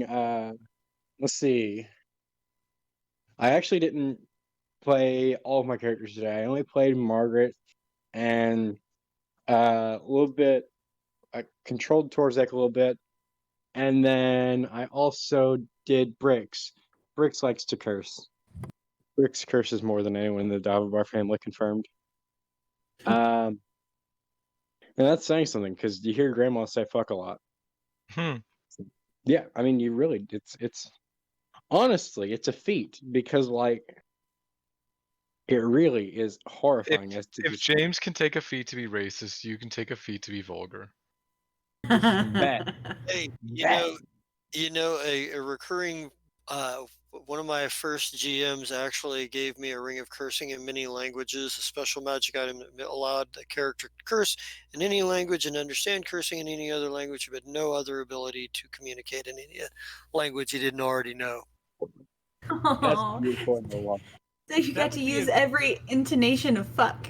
I Oh, was yeah. gonna say that would be a great magic item to have in like Ireland. I Probably. agree. But yeah, no. If you want to catch me on any other games, you can catch me on Thursdays assuming I'm awake. Because oops. But yeah, we don't talk about that because it's not nice to talk about other people's shortcomings, guys. Gosh. Where I'll be playing Jonathan, I guess. I assume I'm playing Jonathan right now. Unless we're going back into the simulation at any point. For some reason. But yeah, and show up next week to catch me playing more of the Davibar family. Or, yeah. I love Grandma. Grandma loves you, it's alright. Moving. So I've got whenever it. you gotta go, buddy. Moving swiftly onward. Let's go to other side. Amy. Hello, I'm Amy Gedden. Today I played Stella Nightshade, an elf duskwalker who is trying to be there for her super hot girlfriend and also be there for this wonderful teenage girl that is really having some problems. And can you imagine being a teenager and also dealing with all of that shit on top of it? Like, no, fuck that shit. That's fucking hard. I feel it. I also played Lido for half a second, chewing on a turkey leg, making gross chompy noises. It was wonderful. You can also catch me on Mondays in Starfinder. I play Vesa Riven, a Lashunta Envoy. She's kind of a hot mess, but that's okay. She's loads of fun to play. And then on Wednesdays, I am Flux. She is a mutant in Hinge to Mensch. And confirmed, she has a penthouse in downtown Phoenix. So that's exciting. And she's far too sweet to be involved with all these villains, so I'm not 100% sure how I can make her any meaner, because she's not really meant to be mean. She's not a cold-blooded killer. She just likes to steal a lot of shit. She's cool with that. And then every other Saturday, I'm in the Bitter Ends. I play Starlight Fingertoes. She's a mechanic who picks up things with her toes. That bitch drowned, and it was terrible. And now we're in a weird place, and everything smells like wet ass. And I'm not excited. Well, I'm excited the character, or the person, but not the character. The character's like terrified. And honestly, there was a moment last night when Jester was talking, and it genuinely freaked me out because you were explaining like the dankness, and you could hear things in the background, and I'm in the dark playing this game, and I'm just like, oh my god, I gotta turn all my lights on. Like, it was like listening to a campfire story, and I loved it, but also I didn't sleep for a while, and that's me. Well, all right then. Daniel. What? Assassin McNasty. Daniel, yeah. I played a myriad of characters, including Lena making her triumphant return, and Thorn, the little puppy that turns into a large wolf, or a large wolf that turns into a little puppy. You know, essentially in the Silver Spire, it's a puppy. And a myriad of other characters. Kieran's getting ready to finish that ritual. He probably went and told Eurovest that. That is done. Because we're going to go into Eurovest's memories physically. And it's going to be scary because we're there. We're there. I want to help. That's going to be all Eurovest. Your She's guys' gonna have luck, to- you're gonna end up in all of her war memories. Oh no. Hopefully not. I should be good enough to control that much. But yes, beyond that, you can catch me on Mondays as Oliver Byrne, the bear who is just a bear. The biotechnician slash biohacker, trying to figure out what kind of poison he has and how to duplicate it. And on Tuesdays for Numenera, you can catch me as I forgot the name, but the seeker who is in two places at once. Who is, well, in two places at once. Wednesdays in Hinge to Minch, you can catch me as Shadowhound, the assassin for hire who hunts down people with superpowers and has gotten his ass kicked twice in a row now, once by magic, once by bullshit. And then on Thursdays, every other Thursday, hopefully, we'll see how that works out. If I can show up, I'll be there for fast cars, clear gyms. And then every day, guys, every fucking day. Fridays, you can catch me in Lancer as God. There's too many names. Cinnaball, Hunter Cinnaball, yeah. Who pilots a mech that's all about drone control and zone control. I'm the zone drone. And on Saturdays, every other Saturdays, in the Bitter Engine, catch me as Eot, the wild child, the mad lad, the one who eats everything, who also drowned. We all drowned. Like, there's not like someone survived. No, we all drowned. It was great. Fucking died. Almost Um, died. Yeah. But yeah, I think that sums it all up. Alrighty, James. Hi ho, friendolos. My name is James, otherwise known as Nightheart. You've got me here today playing a lot of different characters, including the return of the king, Valior Seer, the dancer, who now has a lot to think about how there are worse dancers and they're going to have a dance-off in order to save the rec center. And Raul Damaris, the formerly homunculus alchemist, now Duskwalker alchemist, who is also kind of like basically a teenager. I mean, he's only technically, even before he was killed and resurrected, he was only like 4 years old because homunculus, he was a created being. And he doesn't understand how to talk to people or emotions, and he just did a bad thing, and he didn't even mean to do a bad thing. So now he's going to go cry. You can also catch me here on every other Thursday. Not this Thursday, but next Thursday. Gary. For, Project Severovo, where I play Ian West, who's Ian lost. Doesn't Ian know what's going on now that he's woken up in this weird world. And on Fridays, I am the DM of Yakshas. Come and see a twisted version of the not too distant future world where meteor hit, bad shit happened. Now they're a bunch of people who ride around in mechs and take mercenary jobs. It was a pretty good first session, and I'm looking forward to more. And that is it for me. Alrighty, moving swiftly onward. Scott. All right, so I'm Scott, and the only person I played was. Hold on, my breath went away. Anduin, and since he did a bad thing, he's kind of keeping to himself. Decided to let out a little rage in the armory, and I don't know. He was looking around, has some thoughts about, hey, there's weapons in here. Weapons are cool. Let's see if we can make them better. But that's his thought. Okay, what else are we in? Today's Sunday. So tomorrow we got Fire Strike, where Xander finally gets to go to the library to do his research for the little code thing. Limited access. I'm not really sure what that means, but hey, I'm going to get what I need to get what I need for what I need. I don't know. My brain's all discombobbled. Okay, so Tuesday in Numenera, I play a character that I have no idea what his name is because I can't remember because I'm old. But he's unarmed. He's like punches people, has no armor, so maybe he'll be called No Name. Sounds fun. Okay, then on Wednesday, I play Knight in Hinch Minch, where he tried to help, in the fight, put a shotgun to his face, but that didn't work, so yeah. We're just going to leave this big, bad, ugly thing in the city and go back home. Forget this. Y'all deal with it. We're done. Okay, so then every other Thursday we got Fast Cars, Clear Gyms, where I play Mikey, who is seeing everybody yell and scream at everybody, and it's like, okay, whatever. Y'all fight. I still have my fun and my information, and I'll do what I want. Okay, and then later in the night on Fridays, we got Ballad of the Menagerie, where Chess, holy crafoobles, we landed on a space station.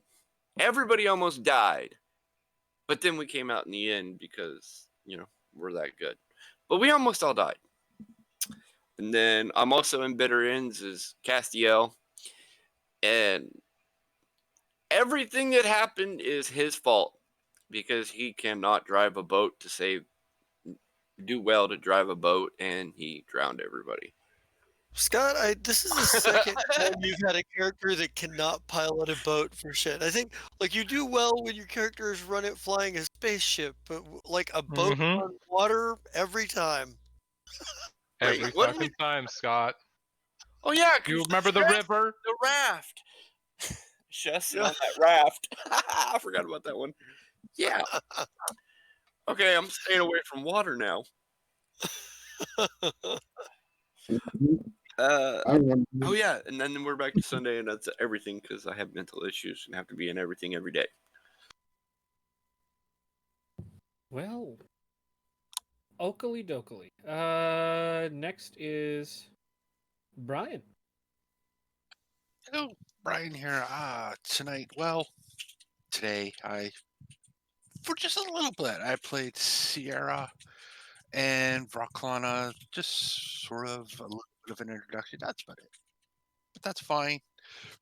Time will come, especially Mhm. Sierra. She'll show that dancing bard who can actually do the moves. Ah, Bring it, lady. I have magic items that make me a better dancer. I'll throw my acrobatics into it and make you wonder how the hell is she twisting like that? Dude, how many fucking people I'll can use dance in inspire competence should on get- myself. Can you? our new? You know what? We're gonna go in a completely different direction. We're gonna be a dance troupe. I was gonna Exactly. say, apparently. We're gonna challenge Bob and his other Bobs to a To a dance dance off. off. Oh Just god, like why the does this feel Guardians like of the Guardians of the Galaxy? There you go. That's what it is. Oh. What are you doing? Distracting you.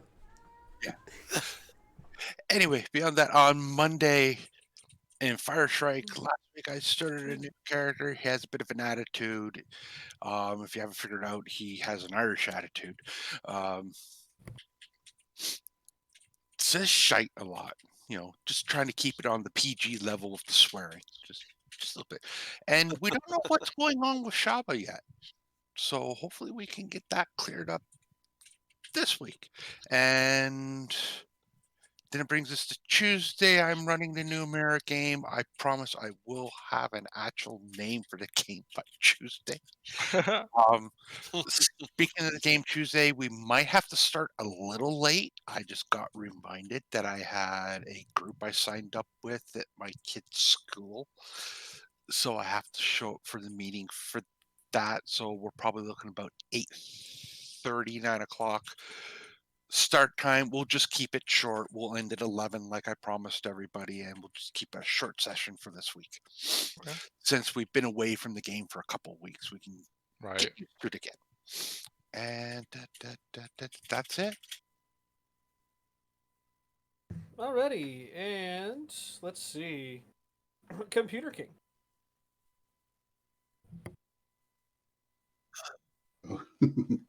I'm the Computer King, the supervillain of streaming. And in this game, I've already played 57 rank 3R, or you can call him Stranger, an Eliadris Night Eye, a android investigator, and a elven monk, respectively. And not seen, though, today was Corin Deadblade, the wizard who walks like a fighter. On Tuesday, I'll be in the Numenera game, where I'll be Torlock, the glaive who rides the lightning. You want to know what that means? Watch the game. On Wednesday, I run from hench to mensch, sending some supervillains up the ladder from henchman up all the way up, hopefully to Overlord. We'll see. It may take a long time, and they may die along the way, but that might not even stop them.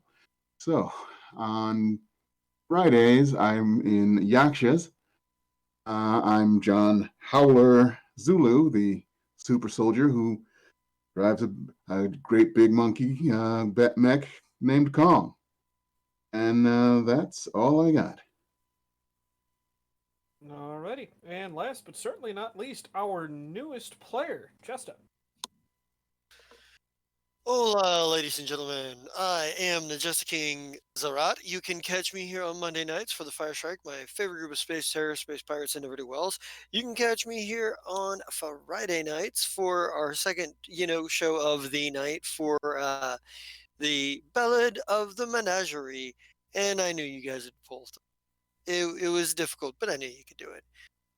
You can also catch me here every other Saturday night for the Bitter Ends, where, yeah, pretty much when I sit down, every session is a completely 100% new thing because when I sit down, I never have the faintest, foggiest idea of what I'm doing. I just sit down and let things happen.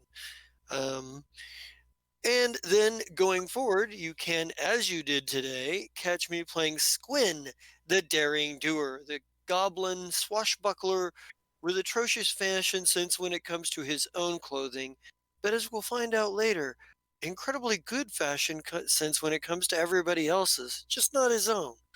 And I believe,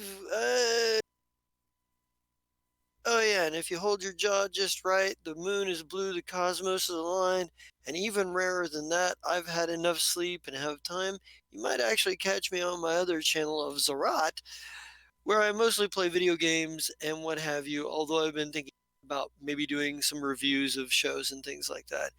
I'm an opinionated guy. I have a lot to say about things, and sometimes I want to say them, so maybe I will. But that's it for me. I'm going to kick this one down the line. Alright, and I suppose that brings it to me. Hello, ladies and gentlemen. My name is Cyrus Smith, and today you saw me playing, a lot of characters. Not too many, but a couple. And, yeah. Let's see. I can tell you what I do on Mondays, Wednesdays, Thursdays, Fridays. And I guess I will. Mondays, you can catch me playing Twinkle Bailey. Tuesdays, I'm not in anything right now. Wednesdays, you can catch me playing Acer and hopefully Razor. Thursdays, you can catch me playing either Anatoly Bashenko or Persona or Joker. Fridays, you can catch me playing Indiana. Gary, Indiana, Gary. I can't. No, stop it. Anyways, yeah, that's me. Let's get out of here. Oh gosh, on an R.I.P. feelings. R.I.P. feelings. R.I.P. R.I.P. feelings. feelings. Wow.